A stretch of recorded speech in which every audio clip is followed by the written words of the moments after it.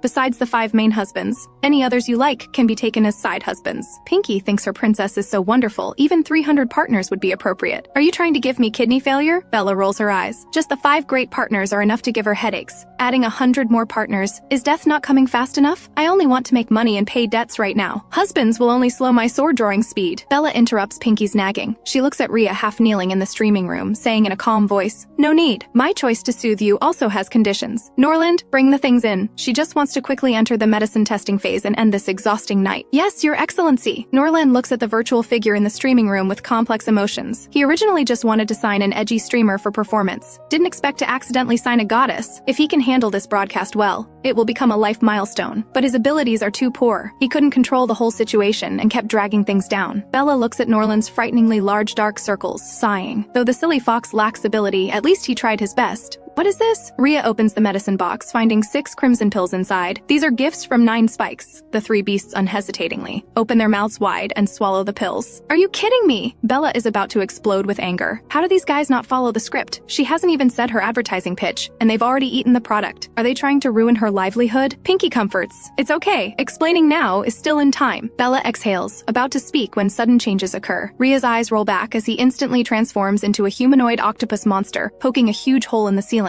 Frost's vertical pupils shrink to pinpoints, venom corroding the entire floor. Cedric's form swells to 3 meters tall, letting out earth-shaking lion roars. 3 A-level beastmen simultaneously transform into beast nature, erupting in chaotic battle in the streaming room. How could this happen? What exactly did you give them to eat? Nick grabs Norland's collar and roars angrily, though deep in his dark gold pupils flashes a trace of mockery. It's medicine 9 Spikes sent me, said to give them after successful soothing, Norland says trembling. Something must have gone wrong. The building suddenly rings with piercing alarm sounds. Beast berserking detected. Berserk value 100%. Beast capture team is in position. Unrelated personnel immediately evacuate danger zones. Any accidental injuries are not our responsibility. Over 100 Beast capture team members in black riot gear swiftly occupy the entire floor. Bella on the other side of the holographic screen is going crazy. Just as she's about to get off work, suddenly a serious accident occurs. Is tonight not unlucky enough for her? Princess. The berserker pills were secretly injected with mandala alkaloid. Pinky controls a cleaning robot to pick up the flattened medicine box. Norland, you really screwed me over. Bella wants to beat this troublemaker Norland to death. It probably wasn't him, otherwise the suspicion would be too obvious. No matter who it is, daring to use this banned drug means certain death when caught. Bella feels she really has bad luck with mandala alkaloid. Last time it was Azure, this time 3 mad beasts, each time precisely hitting her weak spots. Your Highness, the three beasts' berserk rate has reached 100%. Mental value -100. You're not their bonded partner and cannot approach. Moreover, your tentacle energy is insufficient to soothe them. Mad Beast Institute personnel are about to detonate. You must go offline and leave. Bella shakes her head. No, I must save them. She picks up the crimson berserk pill, saying, only berserking can counter berserking. Too risky. They're not worth such sacrifice. Pinky's voice changes pitch from anxiety. If they die in the streaming room, my reputation will be completely ruined. Bella opens the bottle cap and swallows the first berserker pill. She's destined to be cannon fodder evil supporting character. To change the tragic fate in the book, she must do everything with all her might. Pinky watches Bella's mental tentacles glowing red, CPU frantically calculating dangers that might appear after the princess goes berserk to save people. The biggest crisis would be mental tentacle overuse and exhaustion. At critical moments, there must be a charging station to save her life. He queries the 5 great partners' current locations. Silver at Black Canyon, Azure in Azure Sea, Crimson on Foxtail Planet. Only Nyx is in the Imperial capital. Though Nyx is a bit twisted, he's the only option. Pinky simulates Bella's tone, writes a mandatory partner bedchamber summons, places it in email, ready to send at any time. On Foxtail Star, Silver's tail violently shatters the alloy floor, tiger markings between his brows ferociously exploding, golden vertical pupils deadly fixed on the stream. The 3 vice commanders have bulging blood vessels all over, roaring as they tear apart everything around them. Crimson, he nearly squeezes this name through gritted teeth. This is your guaranteed foolproof plan? Azure quickly enlarges screenshots, fingertips creating harsh scratching sounds on the light screen. The berserker pill's color is wrong. What Rhea has might be mixed with mandala alkaloid. The air instantly freezes. Nyx's snake pupils sharply contract, daring to use Imperial banned drugs on my vice commander. The mastermind behind this is truly arrogant. When I catch them, I'll definitely skin them alive and execute them by 1,000 cuts. Crimson's red eyes darken in an instant, his enchanting face twisting with fury. The prime suspect is one of his own kinsmen, Norland. As both his boss and team leader, Crimson can't escape responsibility. I will handle this myself. Crimson activates his communicator. Arrest Norland, and don't let a single person from that livestream get away. I will interrogate them personally. Silver suddenly lets out a laugh as his hand shatters the corner of the table. If my adjutant dies, he snarls, I'll break your fox bones and feed them to the dogs. Crimson, this is a matter for the tribunal. I've already dispatched a team to arrest Norland. Nyx stares intently at him. You'd better hope that he and your company can withstand a full investigation. A cold smirk plays on Crimson's lips. Executor Nyx, are you accusing me of protecting my own kind? He pulls up a light screen, displaying a live feed of his security forces. Why don't we see who gets to him first? While Crimson and Nyx face off, the comment section on 9 Spike's livestream explodes into chaos.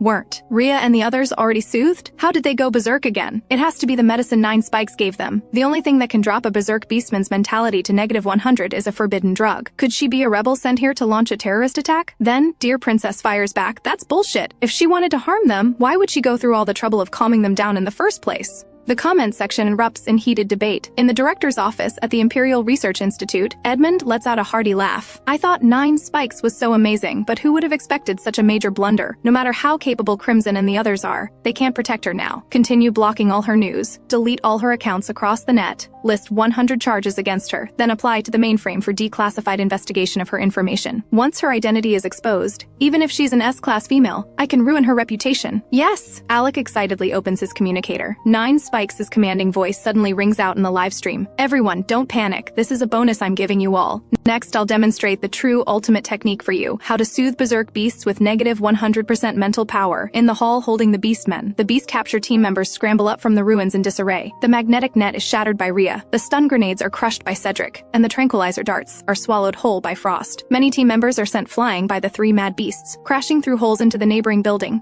then sliding down while coughing up blood. Heavy weapons ready. The black-clad captain orders grimly, raising his palm. Suddenly, a special ringtone sounds. He looks down and opens his communicator, and Nyx's deep, cold voice comes through. Suspend the capture operation. Sir, Frost and the others have completely gone berserk. Half our team is severely injured by them. We can't delay any longer, Nyx says firmly. If they haven't recovered in half an hour, eliminate them on the spot. The black-clad captain's pupils shrink sharply. Lord Nyx means that Frost and the others will recover in half an hour. How is that possible? Could it be? He hurriedly opens his smart brain and enters 9 Spikes live stream. The 4 words ultimate technique shine with golden light. Is it really possible? He looks at the 3 berserk beastmen. Though they're beaten to a pulp, the holographic helmets on their heads remain completely intact. As if deep in their souls, they still remember this is something that can save their lives. Operation suspended. Retreat to the perimeter. The black-clad captain leads his team out of the building without hesitation. At this moment, the ceiling has collapsed and the floor is shattered. Only a dozen cleaning robots hold up cameras aimed at the 3 beastmen. The netizens camping in 9 Spikes livestream all think she can't possibly do it, yet they hope for a real miracle to descend. The Imperial Research Institute is brightly lit. With all teachers and staff awakened, Alice's dormitory is packed with high-ranking women in pajamas. Edmund and Alec look serious, with everyone's eyes glued to 9 Spike's livestream. At this moment, Bella is swallowing her second berserker pill. Scorching heat surges from her abdomen straight to her head, like a great sword viciously splitting her skull. So pain. She trembles all over, cold sweat instantly soaking her back. Her mental tentacles surge to the thickness of an adult's arm, transforming from cute green big mouth tentacles into a colorful big mouth monster, with mysterious red light glowing at the tips. Your Highness, are you all right? I won't die. Bella weakly grips the armrest to sit up straight, then gets startled when her eyes catch the mirror. The mirror reflects an extremely seductive face, with that touch of blush at the corners of her eyes creating an alluring charm that makes one's heart itch. She's in so much pain that tears are about to burst out, yet she looks like she's in heat. Truly an 18+ Beast World novel. This is so mentally devastating. Bella's eyes flash with determination as she controls her mental tentacles to interface with the smart brain. The colorful big mouth monster splits into 3, transforming into steel spears that pierce viciously into the 3 Beastmen's explosive churning consciousness seas. Rhea and the other 2 let out agonizing howls. They crash through the walls, plummeting hard from the 7th floor to the ground, instantly creating 3 large craters. The beast capture team guarding the perimeter instinctively raises their weapons, aiming at them. Don't shoot! The black-clad captain raises his hand to stop his team. 25 minutes left. Lord Nyx never does anything without certainty. The live stream audience silently watches the Beastmen on screen, covered in blood and lying motionless on the ground. They're dead from the fall. No miracle occurred. 9 Spikes deceived them. Former fans who once worshipped 9 Spikes turned from fans to haters. Fraud. Trading lives for popularity. The Alliance lapdog shows her true colors. Demand a thorough investigation of 9 Spikes, a whopping 50 million gold coins. Dear Princess, White Fairy, and the others can't out-argue the haters and are directly driven to tears by the trolls. Pinky sees the screen full of haters, gets so angry that he unleashes a torrent of curses, and strikes like lightning, not only banning hundreds of hater accounts, but also spreading a full wave of viruses into the hacker networks. Bella knows nothing of this. Enduring excruciating brain pain, she finally finds 3 clusters of dim light like dying candles in a turbid pitch-black berserk sea. These 3 clusters of light are so weak that without a circle of red light protecting them, they would have long been corroded and dissolved by the mandala alkaloid's black mist. This is the berserker pills effect? She looks at that circle of red light in surprise. Truly worthy of the pills I refined. They're amazing. However, no matter how amazing the berserker pills effects are, they can barely hold on. Just as the 3 clusters of light are about to extinguish, the colorful big mouth monster frantically devours the black mist. Bella glances at the comment section full of insults. Previously, fans wildly called her Dear Lady, putting enormous pressure on her, as she wondered how to explain to make her rule-breaking operations more reasonable. Now it's perfect. Let them figure it out themselves. The big mouth monster injects energy into the 3 clusters of light. The beast cores on the verge of shattering not only recover completely but even faintly display S symbols inside. The 3 humanoid beastmen lying on the ground retract their tentacles, shed their snake scales, and return to normal. The beast capture team stares dumbfounded at this miraculous scene, hardly able to believe their eyes. Detecting Rhea, Cedric, and Frost's berserk values at 0, mental power at 90. Alert lifted! A miracle really has descended. After examining them with life detection devices, the medic says incredulously, they're just dehydrated and exhausted. Nothing else wrong, though there have been cases of berserk beastmen recovering their sanity before. They all suffered irreversible disabilities. These 3 not only went berserk but had mental power nearly at negative 100%, yet they're completely fine. It's truly a miracle among miracles. The medic takes out treatment and nutrition injections, inserting them into their blood vessels. Rhea shivers and suddenly opens his eyes. Cedric rubs his disheveled hair and sits up in confusion. Frost tremblingly raises his palm, looking at his blue-tinged poisonous nails with red undertones, and says in shock, I've advanced! I've advanced too! Rhea's tentacles throughout his body extend and retract, even more flexible than fingers. I've advanced too! Cedric touches his face. The horrifying centipede scars have metabolically disappeared. The 3 of them had been stuck at A level for years, with drug toxins eroding them, and even facing genetic degradation risks. They thought they'd never have another chance to advance in this lifetime. Who would have thought that? One livestream soothing session would not only eliminate the Beast Core's drug toxins,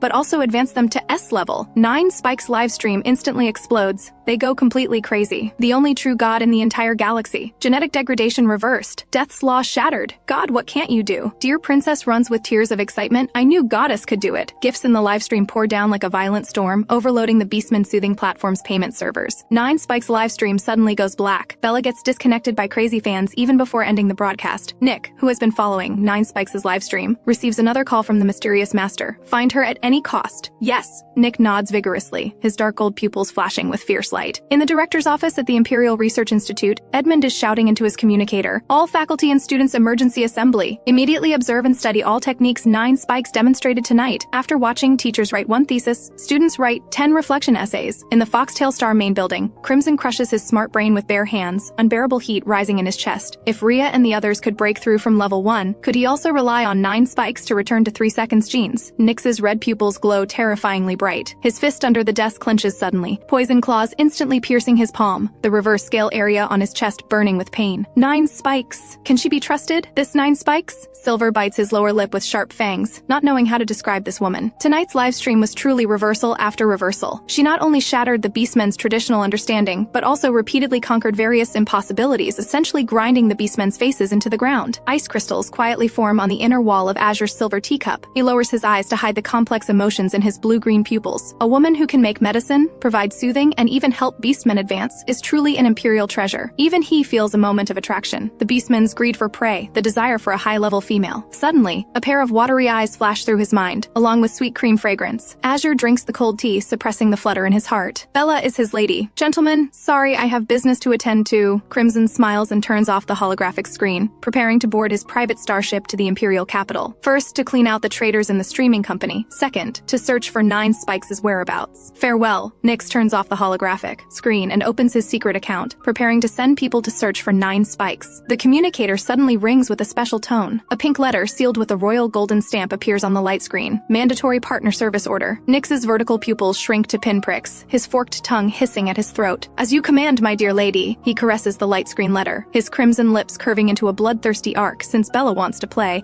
I'll accompany her to the end." In the Imperial capital's princess chambers, Bella staggers to her feet. The big mouth monster in her consciousness sea has withered to a dry branch, with only weak red light flickering at the tip. "If I don't recharge soon, my mental power reserves will be completely depleted." "Partner? Where is my partner?" "Your Highness, please hold on a bit longer. Your partner is preparing to come over." Pinky had sent the mandatory partner service order to Nyx the moment Bella ended her berserk state, calculating the time he should arrive soon. "Which partner?" Bella murmurs. At this moment, the sound of military boots stepping on the floor rings out. Bella raises her head in confusion, and suddenly a handful of poisoned moonlight crashes into her unfocused pupils. Her withered mental tentacles suddenly struggle. "Food! Must eat!" Bella involuntarily pounces forward. "Your Highness, do you know what you're doing?" His deep voice is as captivating as a cello, yet his vertical pupils flash with contemptuous light. This vicious lady despises his venomous snake origins. Since marriage, she's only used torture devices to punish him, never once approaching his body. Bella's eyes redden slightly. Her butterfly wing long lashes tremble gently, brimming with sticky, poetic tears. "Are you poisoned?" Nyx scrapes a few drops of blood from her snow-white neck and sniffs them at his nose tip. He's a mamba snake-type poison dragon evolved beast, expert in all toxins, but the bright red blood drops show no signs of poisoning, instead emanating a sweet, enticing cream fragrance. Bella's small mouth pouts as she suddenly tackles Nyx. The mental tentacles deep in her consciousness sea extend tremblingly, dark red energy coursing through her entire body. Finally recovered, Pinky sighs in relief. "Your Highness, stop nibbling. If you keep going, something will happen." "What will happen?" Bella raises her head dizzily, but her delicate small chin is firmly gripped by Nyx. "Want to escape? Too late. "Dear lady, you're finally awake." Nyx curves his crimson lips and considerately extends his arm to help Bella up. "How are you here?" Bella retreats as if avoiding a flood or fierce beast. "Has my lady forgotten? Last night you summoned me for service." "Pinky, what exactly is going on?" Bella's scalp tingles with fear. "Your Highness, after you went berserk last night, your mental tentacles collapsed. You had to find a partner to recharge, so I called him over." Pinky replies guiltily. "Couldn't you have called other partners? Even the merman would have been fine." Bella is furious, knowing she fears Nyx the most, yet still calling him over. Is Pinky trying to get her killed faster? "Sorry, Your Highness, but only Nyx was in the Imperial capital at the time. Your situation was critical and couldn't be delayed. If there had been a choice, Pinky wouldn't have wanted to pick this hateful poison dragon either." Has Lady Highness remembered? Nyx looks at Bella with amusement. "I'm sorry, I was dizzy last night, and that's why I acted that way toward you." Bella suppresses her shame, lowers her arms, and decides to honestly face the mistake she made. "Is my lady dissatisfied with my poor service?" Nyx raises an eyebrow, inexplicably finding her interesting. Bella's mind flashes again to her appearance last night. She could die of embarrassment. If she had known that going berserk would result in skin hunger syndrome, she would never have taken those 2 berserker pills. Even if killed, even if she had to take them, she should have called Big Tiger and the merman back in advance. "If my lady is unsatisfied, I can provide service once more." Nyx's vertical pupils flash with playful light as he forcefully grabs Bella's wrist. "Let's talk properly. Release me first." "Fine, but I want to know, how did you ignite my heat cycle?" As a poison dragon, he has resistance to all drugs, even mandala alkaloid. As her partner, he deeply despises Bella, wanting nothing more than to skin and flay her. There's no way she could have ignited his heat cycle. Last night, I watched a live stream and learned a technique for soothing partners. I just casually tried it and didn't expect it to actually work. Bella blinks her eyes, putting on an honest and innocent appearance. Which live stream did you watch? Nyx frowns. It wasn't 9 Spikes, was it? Bella pretends to be surprised, raising her eyebrows. How did you know? Nyx recalls last night's thrilling livestream with twist after twist, which not only overturned Beastmen's understanding but also captivated countless men and women. After Bella watched it, learning some random techniques wouldn't be strange. That 9 Spikes is so amazing. After listening to her lecture, I had an epiphany. Everything I couldn't understand before suddenly made sense. Bella shamelessly brags about herself. She is indeed amazing, but learning soothing techniques just from listening once is quite impressive too. Nyx's lips curve slightly, but the smile on his face doesn't reach his eyes. Bella guiltily lowers her eyelids and pretends to say remorsefully, No, when I was practicing, I discharged energy randomly, causing my mental tentacles to consume too much power and nearly collapse, so that's why I called you over to recharge. I'm sorry. Next time, I'll definitely notify Big Tiger and the merman to come back in advance. I absolutely won't bother you again. A flash of displeasure suddenly crosses Nyx's heart. Just thinking about Bella. Nibbling on Big Tiger and the frozen fish like last night makes him feel uncomfortable all over. Can you let me go now? Bella moves her palm. Do you hate me that much? Nyx's breath, carrying the scent of mandala flowers, sprays across her forehead. You're the one who hates me, Bella mutters. At their first meeting, he wanted to skin and flay her, so why does he keep holding on to her this time? Nyx's handsome face darkens as he abruptly releases her hand and says coldly, At least you have some self-awareness. Bella hurriedly sits up and says guiltily, I'm sorry. Nyx stands up. Though it was your lucky accident, I was indeed successfully soothed by you. We each got what we needed. Really? That's wonderful. Bella's eyes light up, her almond-shaped eyes showing delighted surprise. She's genuinely happy. At least she didn't take advantage of him for nothing. The star window reflects Bella's beautiful little face full of surprise, making Nyx's heart skip a beat. Bella really is different from before. Can mental tentacles really change a person from the inside out? He places his palm on the spot where his reverse scales were scraped, his eyes flashing with vigilant, cold light. I can't be like that foolish tiger. Bella just gave him a little sweetness, and he became completely infatuated with her. A rumbling sound occurs, and Bella embarrassedly touches her belly. She's already starving. Let's dine. Nyx glances at Bella, and they head to the dining room. The robot butler has already served 2 plates of strawberry-flavored nutrition supplements. Dear Lady Highness, Nyx looks at those 2 nutrition supplements mockingly. I served you so long last night. Even without merit, there's hard work. You reward me with this? He thought she had really changed, but she's still as vicious as before, actually using pet-specific nutrition supplements to humiliate him. This is clearly mocking him as nothing more than a pet to be summoned and dismissed at will. No, I've been drowning in debt lately, and can only survive by eating this stuff. Speaking of which, this astronomical fine was imposed by him. Thinking of this, her gaze becomes incredibly resentful. Nyx raises an eyebrow and asks, Is this the condition for the Queen helping you pay back the money? When did Her Majesty the Queen help her pay back money? Bella looks completely confused. Probably because you used royal credit points, so he misunderstood, Pinky explains. What a good misunderstanding. She was originally worried that taking out so much money to pay debts would expose her 9 Spikes disguise. Now that Nyx has found a good excuse himself, she has no more worries. Bella lowers her head and frantically sucks the nutrition supplement, acting as if Nyx had hit the nail on the head. Nyx picks up a nutrition supplement and takes a bite. The sticky, drippy strawberry flavor combined with the gooey texture is quite disgusting. Though he often ate this when leading troops to capture fugitives, he hasn't subjected himself to it since working in the imperial capital. He never expected the pampered Princess Highness to be able to tolerate this taste. The old her would rather empty her partner's pockets than compromise on enjoying life. This change also surprises Nyx greatly. Bella glances at the clock and says with feigned concern, It's getting late. You should go to work. Be careful on the road.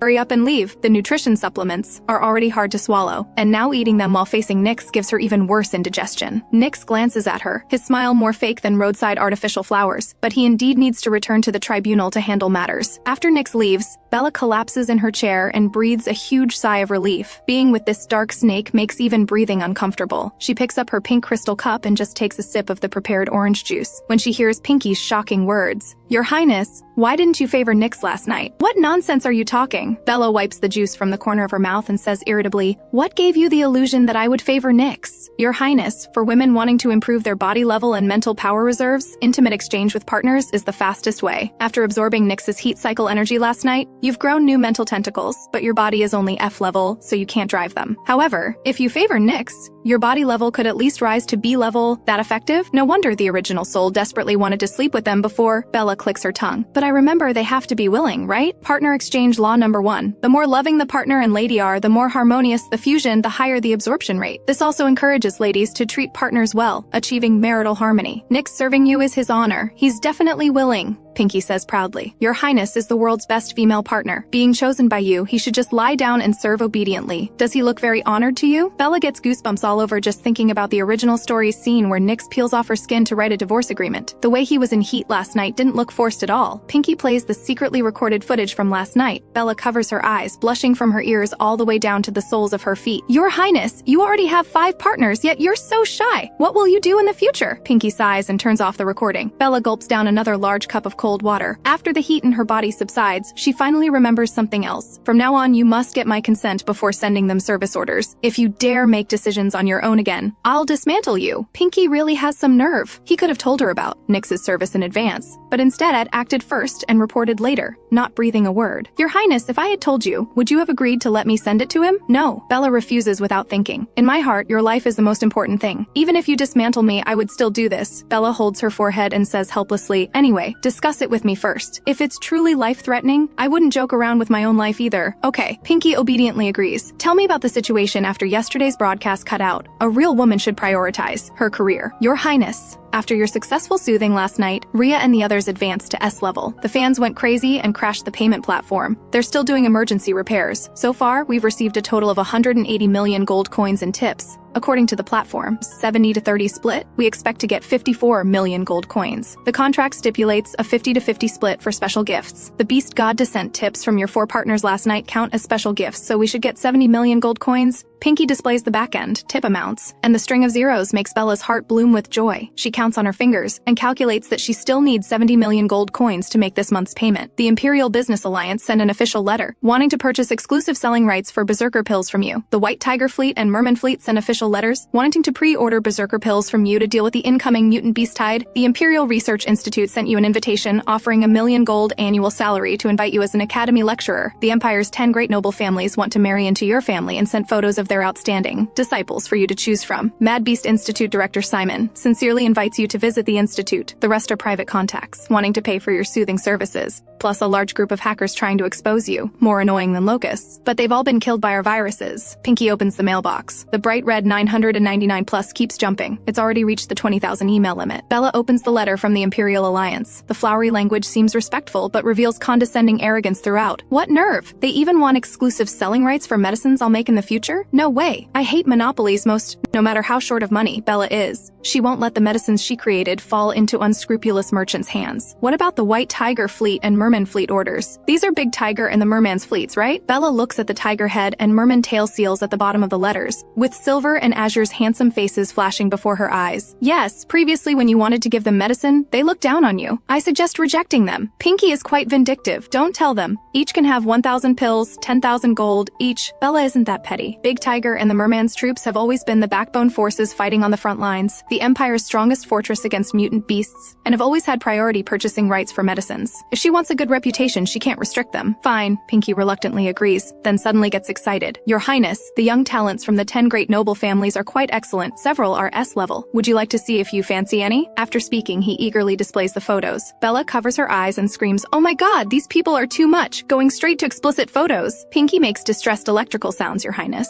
This won't do. As the Imperial throne heir, more men will fall at your feet in the future. Are you going to cruelly reject them all? Your mother, Queen Catherine, has at least 300 husbands, concubines, lovers, and concubines who have benefited from her kindness. You don't even dare look at photos. How will you inherit Her Majesty's great rule in the future? Bella says angrily. If the condition for inheriting the throne is sleeping with more than 300 men, then I refuse. Okay, I understand. Pinky displays a kneeling expression. So Your Highness likes the brooding, sultry type like Nyx and Azure. Good that you know. Bella doesn't realize Pinky has misunderstood again. She opens her friend list and finds Norland's avatar is grayed out. Regarding last night's livestream accident, does Norland have nothing to say? If not for his chaotic management leading to someone drugging the Berserker pills, how would I have suffered? Mental power collapse and ended up pouncing on Nyx. Your Highness, Norland and all the Beastmen soothing staff have been detained and interrogated by Crimson's security department. They probably literally won't contact you until there are results. Just as Pinky finishes speaking, Norland's avatar lights up, sending a video call request. Your Highness, don't answer yet. This is Crimson wanting to talk to you. Bella frowns. Red Fox Crimson has iron-blooded methods, always seeks revenge, and can't tolerate even a grain of sand in his eyes. His taking over Norland's messaging must have a reason. As the behind-the-scenes big boss of the streaming company, he probably wants to give you an explanation, initiate private conversation. Bella sits up straight. Though Crimson can't see her true form, she's still somewhat nervous. An encrypted communication light screen displays a face that captivates all beings with absolute handsome beauty. Good morning, 9 Spikes. Crimson's red pupils sparkle brilliantly with a charming smile. A small jade lip piercing on his lower lip makes his thin lips extremely wild and alluring. His pointed fox ears wear a row of imperial green diamond earrings, his entire being radiating a complex aura of noble luxury and wildness. Bella pretends to ask coldly, "Who are you? Where's Norland?" "I'm Crimson, the streaming company owner. Norland is here." Crimson enlarges the light screen, and only then does Bella discover that behind Crimson is actually an interrogation room. Norland is bound to an electric chair, his head fitted with an electronic lie detector, his face deathly pale, pupils unfocused. If not for the slight rise and fall of his chest, he'd be no different from a corpse. Was last night's live stream accident his doing? Bella frowns. If it really was Norland, then he's truly stupid beyond belief. No, Crimson opens surveillance footage. Norland was directing network super administrators to work when a weasel passes by him, his claws flickering with faint light as they brush past his pocket. The image zooms in, clearly showing a red pill gripped in the weasel's claws. It seems this weasel used his spatial conversion talent to infuse mandala alkaloid into the pills in Norland's pocket, causing the livestream accident. Norland, as an A-level beastman, was actually schemed against by a B-level weasel. He deserves punishment. Bring him up. Crimson's pale palm claps twice lightly. 2 black-clad security guards drag the blood-covered weasel beastman in front of the video. "Boss, I was wrong. I shouldn't have been possessed." By jealousy toward Norland. "Please spare me this once. I'm willing to pay compensation. I'm willing to go to prison." The weasel frantically begs for mercy. 9 Spikes. Due to my poor management causing trouble for your live stream, I sincerely apologize. To show sincerity, all tips from last night's live stream will be split 60 to 40 between the platform and you. You get 60, we get 40. Your annual salary increases to 100 million gold coins. Would you be willing to accept this apology gift? Truly worthy of Crimson, indeed. Wealthy and generous. Bella doesn't immediately agree but asks, "How do you plan to handle these two?" Norland made a work error, dismissed from the company, never to be rehired. As for him, Crimson coldly glances at the weasel. Since he can't control his claws, there's no need to keep them. The black-clad security guards press the weasel's 2 palms onto the table. Crimson's sharp nails suddenly grow longer and he lightly slashes. The weasel clutches his severed limbs, falling to the ground in agony with pitiful wails.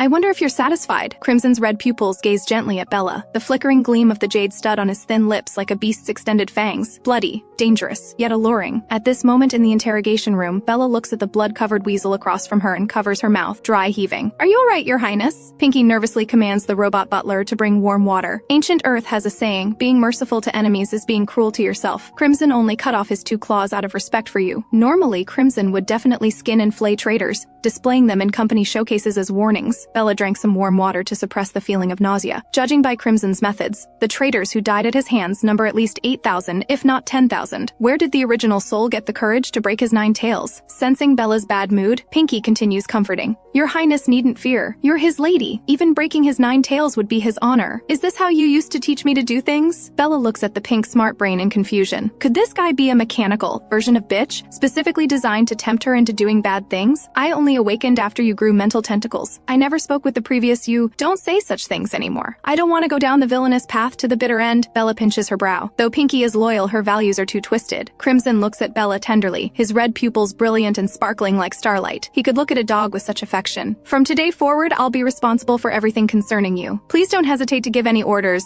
"No, please get someone else." Bella's hair stands on end in fear. She doesn't want direct contact with Crimson at all. "Do you dislike me?" Crimson's tiger ears droop slightly, like a stray dog that's been kicked. Bella feels inexplicably guilty. "I don't dislike you. It's just that you're so busy. I don't want to waste your time. Your affairs are my top priority. Crimson is willing to serve you." His red pupils suddenly brighten like starlight illuminating the dark night. That face that enchants all beings is breathtakingly beautiful, making one's heart tremble uncontrollably. "Whatever you want." Bella touches her nose. Something seems off. "Your Highness, charm is the Fox clan's natural talent, and Crimson is the strongest among the strong. You must be careful dealing with him." Pinky can't help but remind her. No wonder she keeps being led around by the nose. Bella instantly awakens, and looking at that enchanting handsome face again, it suddenly becomes very detestable. She moves her fingertip to block Crimson. "Your Highness, having him in charge is good. No one will dare mess with your live stream anymore." That's true too. To keep the 9 Spikes disguise, she needs a powerful partner for cooperation. Crimson Crimson doesn't know he almost got blocked. He moves his finger and sends over a file. This is the soothing list for the next live stream. I wonder if you have any preferred candidates. Bella opens it and sees they're all severely drug-poisoned Beastmen who dropped from 2 seconds to S level. Seems he wants to test whether I can help him return to 3 seconds level. Bella types a few words to brush off Crimson. Let's talk next month. When the boat reaches the bridge, it will naturally straighten. Maybe by next month she'll think of new ways to bluff. Alright, Crimson nods obediently. The Imperial Alliance wants to buy exclusive selling rights for Berserker pills. The price is negotiable. What are your thoughts? I plan to use Berserker pills as fan benefits. After earning money from live streaming, she's not in a rush to fleece her audience anymore. The first batch should be used for fan interaction, helping boost the live stream's popularity. What form do you plan for the benefits? We can coordinate with your requirements. After all, I'm your #1 fan. Crimson's eyes curve with a smile, his red pupils sparkling. No need, I'll handle it myself. If you have business, just leave a message. I'll reply when I see it. Afraid of being bewitched, again, she decisively ends the video call. The suddenly darkened light screen reflects Crimson's perfectly sculpted handsome face. He puts away his charming smile, his expression instantly becoming sharp. 9 Spikes is highly vigilant with strong self-awareness. The honey trap won't work on her. Crimson previously speculated that 9 Spikes did live streaming to make money, but now she's refusing the Imperial Alliance's invitation and giving out Berserker pills as fan benefits. You say she wants to use pills to build a good reputation, yet refuses to appear in person. Even if her reputation is loud, it's useless. Could she really be a Witch Clan female? But there's no movement from the palace. Her Majesty the Queen is not soft-hearted. If the Witch Clan dared emerge, the Queen would definitely eliminate them. Even he can't quite understand the current situation. Nyx suddenly sends a message. Are you in the Imperial capital? Crimson raises an eyebrow and replies, yes. Returning to Moonlight Palace? Moonlight Palace is the palace of Bella and her 5 great partners, only 100 kilometers from Crimson's company. Crimson's red pupils suddenly contract sharply, his sharp beast claws extending to slash a corner of his smart brain. No, he lowers his eyes, his long lashes hiding his killing intent. He fears that seeing Bella would make him want her life. Nyx closes the dialogue box and inexplicably feels relieved. Bella, have you really changed for the better, or are you pretending? Tonight I need to test you properly. Moonlight Palace, Princess Chambers. Bella takes a sip of orange juice and sighs. Crimson is so hard to deal with. He keeps using charm attacks, making my little heart race several times. Your Highness, Crimson obviously has feelings for your disguised 9 Spikes. You could use this identity to deceive him, make him lose everything and fall into the abyss, then use your true identity to save him. Guaranteed he'll willingly lie down and serve you. Bella chokes on her juice again. She raises her index finger and firmly flicks Pinky. Enough. Hurry up and put the fan benefits online. She doesn't want to continue this topic. The previous ordinary Berserker pills cost 5,000 gold coins each, with Berserk effects varying by person. Now that prices have risen, she wants to change them all to enhanced Berserker pills. She uses her big mouth tentacles to refine medicine while surfing the internet for gossip. Galactic headlines trending 1. Shocking. Borderline streamers gone legit. In the video, low-level females like Dear Princess and Bunny 3 wear traditional tribal ceremonial clothes, using mental tentacles to soothe violent beast men with much better results than before. Trending 2. Imperial Research Institute. We were supposed to graduate today, but because of a certain live stream, we have to write 10 additional reflection essays. Who fainted in the bathroom from writing thesis papers? I won't say. Trending 3. Mad Beast Institute. Certain woman heals mad beasts. Digital elixir confirmed. Turns out semi-mad drug-poisoned beasts who watched 9 Spikes' soothing videos showed significant mental power improvement and can live longer. Pinky says gloomily, if not for the Galactic Regulatory Bureau suppressing the buzz, your fame would be even more explosive. Should I blow up the regulatory office? No need. This is just right. Bella gets a headache thinking about Crimson's soothing list. When ability doesn't match fame, it's better to keep a low profile. Your Highness, won't you really consider sleep with a partner for enhancement? If your body could improve to B level, that soothing list wouldn't be a problem at all. No. Bella finishes reading gossip and quickly completes the remaining Berserker pills. Her emerald big mouth tentacles have only a small section of power left, and her stomach is growling with hunger. Your Highness, I've chosen apple-flavored nutrition liquid for you. Pinky thoughtfully changes the flavor for Bella, just as Bella is about to start eating. The sound of military boots hitting the floor echoes from the entrance. My lady, good evening. Nyx raises his hand to remove his military cap embedded with the Imperial Eagle emblem and sits across from Bella. What are you here for? As one of your partners, naturally I'm here to serve Lady Highness. Nyx's lips curve crimson. He snaps his fingers, and the robot butler wheels over an ornate golden food box. Bluefin tuna belly with snowflake patterns churns in liquid nitrogen mist. Slightly yellow premium roasted lamb chops emit the aroma of rosemary lava. Caramel foie gras mousse and gold leaf-adorned lava cake fill the air with rich cream fragrance the moment they're opened. This is for me? Bella's eyes light up as she eagerly reaches her small hand toward the roasted lamb chops. Sorry, none for you. Nyx grips her slender white hand. supplement. Eat your nutrition supplements. That stings. Bella looks at the apple-flavored nutrition supplement, then at the table full of delicious food. She picks up the nutrition supplement. I'll go eat in my room, okay? No way. Pinky explodes with anger. As your partner, Nyx's wealth and life all belong to you. If you don't intimidate him after such provocation, he'll become even more arrogant. You're right. Bella clenches her fists and marches aggressively toward Nyx. Her willow eyebrows stand upright, beautiful and domineering, quite reminiscent of her past vicious style. Nyx's vertical pupils flash with mocking light. As expected, it was all an act. One meal and her true form is revealed. Bella walks over fiercely, spits on every dish on the table, then proudly raises her delicate chin and looks at Nyx provocatively. What a dirty tactic. Nyx silently stands up and yields his seat. Bella eagerly sits down and starts eating. This is so delicious, so amazing. Has my lady eaten her fill? Yes. Bella contentedly wipes her small mouth, like a well-fed kitten licking its paws. Cute, lazy, and relaxed. Time to feed me? Nyx loosens his black tie, his inviting gesture self-evident. Your Royal Highness, go for it. Don't show mercy just because he's your partner. Pinky gets terribly excited. Your Highness, you've drained your power today. Why not use this charging station that's delivering itself to your door? Ancient Earth rich women all loved ordering male models. Though Nyx is a bit dark, he's at least beautiful and clean. No loss. Pinky gets frantic. Bella's face darkens. You're seriously poisoned. You even have deep knowledge of male model culture. But he's not wrong about one thing. Nyx is much better than male models. Come here. Nyx crooks his index finger. His black hair with venomous luster drapes in front, like a vampire's melancholy beauty, and like mandala flowers blooming wildly in apocalyptic ruins. Beautifully decadent and bewitching, carrying fantasies of destroying everything.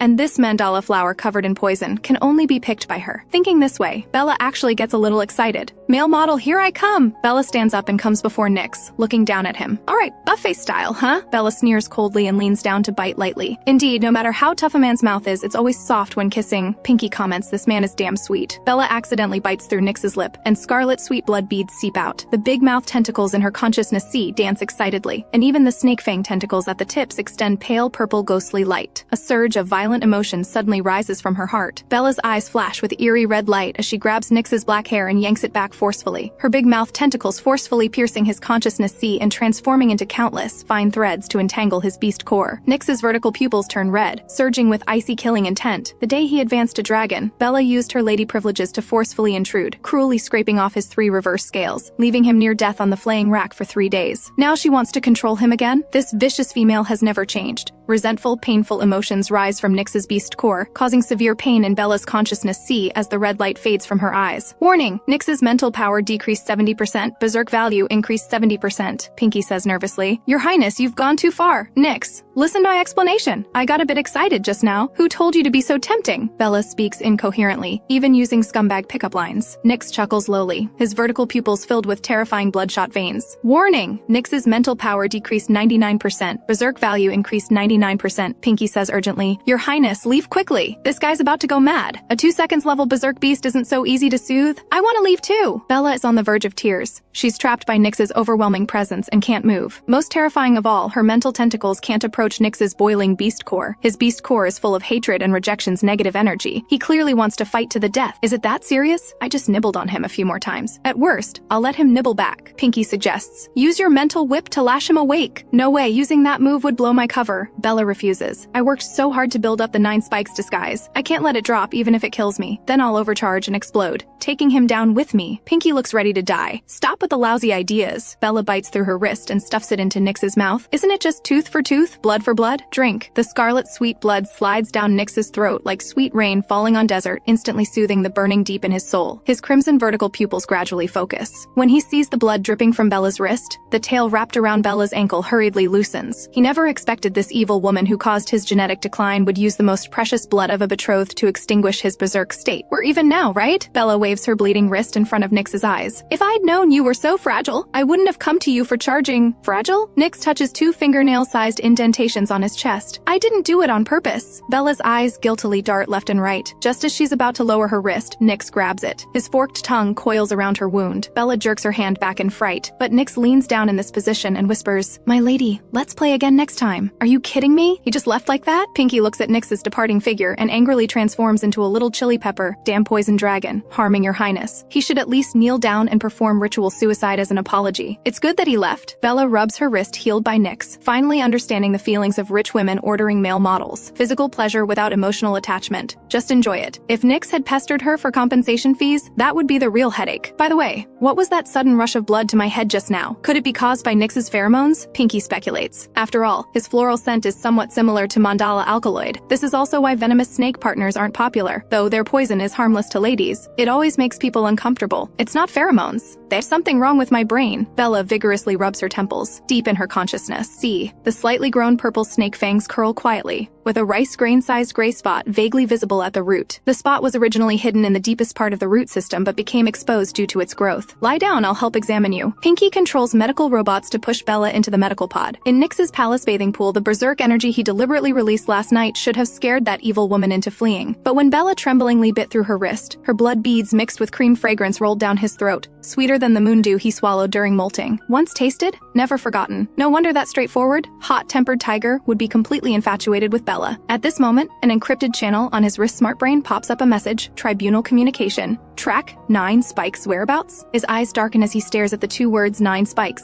Originally, he wanted to find a way out through 9 Spikes, but now he wants to give Bella one more chance. Nyx's fingertip hesitates for a moment before landing on note. Bella finishes her examination and sits in a chair looking at the report. Your Highness, there's a shadow in your brain's hippocampus area. Bella frowns in confusion. She opens the light screen and carefully compares brain scans from childhood to now, finally discovering a clue. At this moment in the medical room, Bella looks at the brain scan in her hands, lost in thought. Deep in her brain scan's hippocampus area, there's a rice grain-sized spot. If not for her using mental tentacles to enhance the consciousness C-scan, it would be completely undetectable. This is just normal fluctuation in brain scan imaging. Pinky repeatedly tests with instruments, all saying there's nothing wrong with this spot. No, I've been drugged. Bella stares at that spot. Her pharmaceutical doctorate. Intuition tells her the original soul's evolution failure was caused by someone. When you failed evolution back then, Her Majesty the Queen ordered an investigation. From medical officers to personal maids, she killed them all, but still found no problems. If I remember correctly, Her Majesty the Queen had 3 daughters. The eldest was imprisoned in the Witch Female Protection Zone for making mistakes. The second, after coming of age, encountered crisis while patrolling interstellar routes, was severely injured and lost reproductive ability. And she, the third, became waste due to evolution failure. When everything is coincidence, it's no longer coincidence. Her Majesty the Queen also once suspected someone was framing her offspring, but after investigating for so many years, she found no clues. Bella says meaningfully. That only shows the mastermind behind the scenes has powerful influence and is deeply hidden. Pinky asks nervously, who do you think the mastermind might be? The original author, of course. No matter how powerful Her Majesty the Queen is, she can't beat the world's rules. There's no point telling Pinky this. He belongs to the book world and is equally bound by its rules. Only she, as a transmigrator, has the possibility of resisting the rules head-on. At this moment, the smart brain makes beeping sounds. A golden letter sealed with the monarch's butterfly scepter wings pops up. She opens it and sees it's a royal notification. Her Majesty the Queen wants her to enter the palace for an audience at 9 a.m. tomorrow. Out of nowhere, why does she suddenly want me to enter the palace for an audience? Bella remembers Her Majesty the Queen greatly dislikes her. This useless youngest daughter, normally avoiding meetings if possible. Probably related to Crimson and the others tipping your disguise account? Pinky displays the most liked comment. Video of Bella abusing partners. According to Saintess Protection Law, Article 19, the strongest partners have the right to unilaterally dissolve contracts with worthless evil women and join Saintess 9 Spikes. Instead, this is clearly slander. When did I become a saintess? Bella forcefully pinches her brow. These fans spreading rumors to praise her disguise is one thing, but collectively stirring up trouble to poach from her real identity is truly sinful. You were so magnificent in last night's live stream. You deserve the saintess title, Pinky says matter-of-factly. Bella wants to cry but has no tears. She doesn't want to enter the palace. She's afraid Her Majesty the Queen will discover she's a fake. Her Majesty the Queen previously told you to treat your 5 great partners well, but you, Pinky thinks of Her Highness's past rebellious behavior and doesn't dare speak. She thinks I'm causing trouble again, which forced Crimson and the others to act wildly. Bella recalls the original soul's past misdeeds and has to admit Her Majesty the Queen is very wise. Yes, there's no overnight grudge between mother and daughter. At most, Her Majesty will give you a few lashes as punishment. Pinky's comfort makes Bella's hair stand on end. Her Majesty the Queen believes in spare the rod, spoil the child. Even when disciplining her own daughter, she shows no mercy. I don't want to get beaten. Is it too late to fake illness now? Pinky suggests. Why don't you just confess to Her Majesty that you're 9 Spikes? Bella immediately shakes her head. No way. A secret is no longer a secret once it's told. The mastermind is watching my every move. The 9 Spikes alias is my secret weapon. I can't expose it. Then tell Her Majesty that you used to abuse your partners because you were messed up in the head. While you're at it, have the Royal Hospital remove that spot in your brain. Bella taps on the light screen. Medical instruments can't detect this spot. Her Majesty will just think I'm lying. Pinky worries. But leaving it there is a huge risk. What if you have another feral outburst one day? I won't. I'll take precautions so it won't happen again so easily. A hidden danger is only terrifying when it's unknown. Once revealed, it loses its power to cause chaos. But there's something giving her an even bigger headache than that hidden danger, these newly grown snake fang tentacles. She has no idea what they do. Bella has tried to control them with her mental power, but unfortunately, these fangs are as rebellious as Nyx, refusing to obey her commands. Pinky gives a sly chuckle. Well, as long as you take care of Nyx. Shut it. Bella rolls her eyes. She knows that look. He's playing matchmaker again. Running away won't solve the problem. If you don't want to eat Nyx, then Big Tiger is always an option, right? He's also very nutritious. An image of the cute yet commanding Big Tiger flashes in her mind. She can still recall the soft touch of his fur on her fingertips. Bella's heart skips a beat. Petting a cat is the best. The tide of mutated beasts has receded recently, and Cedric has returned. Big Tiger should have time to come back and see you. Then you won't have to worry about running out of power. Pinky eagerly awaits the day the two of them get all lovey-dovey. It would be best if he can come back. Bella rubs her wrist. Compared to the uncontrollable, venomous dragon, the cute and more manageable Big Tiger is a much safer bet. In the interstellar Black Canyon, at the White Tiger Fleet base, a box of ordinary berserker pills sits on the commander's office desk. Silver opens the box, and a scorching, charcoal-like medicinal scent wafts out. The smell is very familiar, as if he's encountered it somewhere before. He picks up the small crimson pill, puzzled. His thoughts freeze on the day he left the Moon Palace. A pure and beautiful girl was holding a white medicine box, saying softly, "I made these pills especially for you. They can refresh your mind and soothe your beast core. Give them a try." Although the scent is very similar to the new medicine Bella made back then, it couldn't possibly be her. Silver puts the pill down and shakes his head with a self-deprecating smile. If she had this kind of skill, she would have run off to show off to Her Majesty long ago. She wouldn't still be known as a good-for-nothing. A knock sounds at the door. "Come in," Silver says lazily. "Commander, you were looking for me?" Cedric asks as he pushes the door open. Brown tiger stripes are visible on his cheeks. His bulging, knotted muscles strain against his clothes. His spirit and energy are at their peak, with no trace of the decadent, crazed aura he once had. "Is this the medicine 9 Spikes gave you back then?" With a flick of his finger, Silver sends the crimson pill flying toward him. Cedric catches the pill and sniffs it. "This is it. With such a unique color and smell, there's no way I'd ever forget it. Let's go." Time for a spar. Silver and Cedric head to the training hall. He tosses his jacket aside, wearing only a tight-fitting black combat uniform. His entire body ripples with explosive power. He radiates raw energy. "Take it." Silver lifts his chin, signaling Cedric to swallow the berserker pill. Even though that cunning fox has tested this drug and sent over the analysis report, he still feels uneasy without trying it himself. "Yes, sir." Cedric swallows the pill. His eyes turn blood red and his body swells dramatically, instantly transforming into a 3-meter-tall half-lion Beastman. With a fierce roar, he raises his bucket-thick fist and charges at Silver. Silver extends his tiger claws, catches the fist, and retreats 20 steps. Again! Silver's golden pupils flash with overwhelming fighting spirit. His hands transform into sharp tiger claws as he pounces towards Cedric like lightning. After 3 minutes of berserk mode, Cedric lies on the ground panting like a dying dog. Silver leisurely swishes his tail, watching the medical officer examine Cedric. After confirming that the berserk transformation caused no damage, he tosses the pill box over. "Issue an announcement. Berserker pills can be purchased with credit points, 5,000 points each." "Yes, sir." Cedric carefully stores the berserker pills and says, "Commander, the spirit flame flowers you picked yesterday have been packaged. A transparent greenhouse box, half the height of a person, filled with fist-sized beautiful flowers that burn like passionate flames. The petals display brilliant red-orange gradients. These special flowers only grow in the deepest parts of Black Canyon, serving as food for mutant beasts and containing powerful energy. Whether male or female, using them can enhance physical levels. Their flower language represents passionate love, making them one of the favorite props when partners are intimate with their ladies." Excellent. Silver pats the greenhouse box with satisfaction. "It was worth slaughtering all the mutant beast leaders to seize these flowers." Cedric asks curiously, "Commander, who are you giving these flowers to?" "To my lady, of course." Silver's golden pupils sparkle brilliantly. Though Bella has no taste and is foolish, and was once very vicious and hateful, recently she's become fragrant, soft, tender, and sweet, completely his type. No matter who she likes, he just needs to steal her heart. Cedric cautiously probes, "I thought you might give them to Lady 9 Spikes, considering all the online rumors."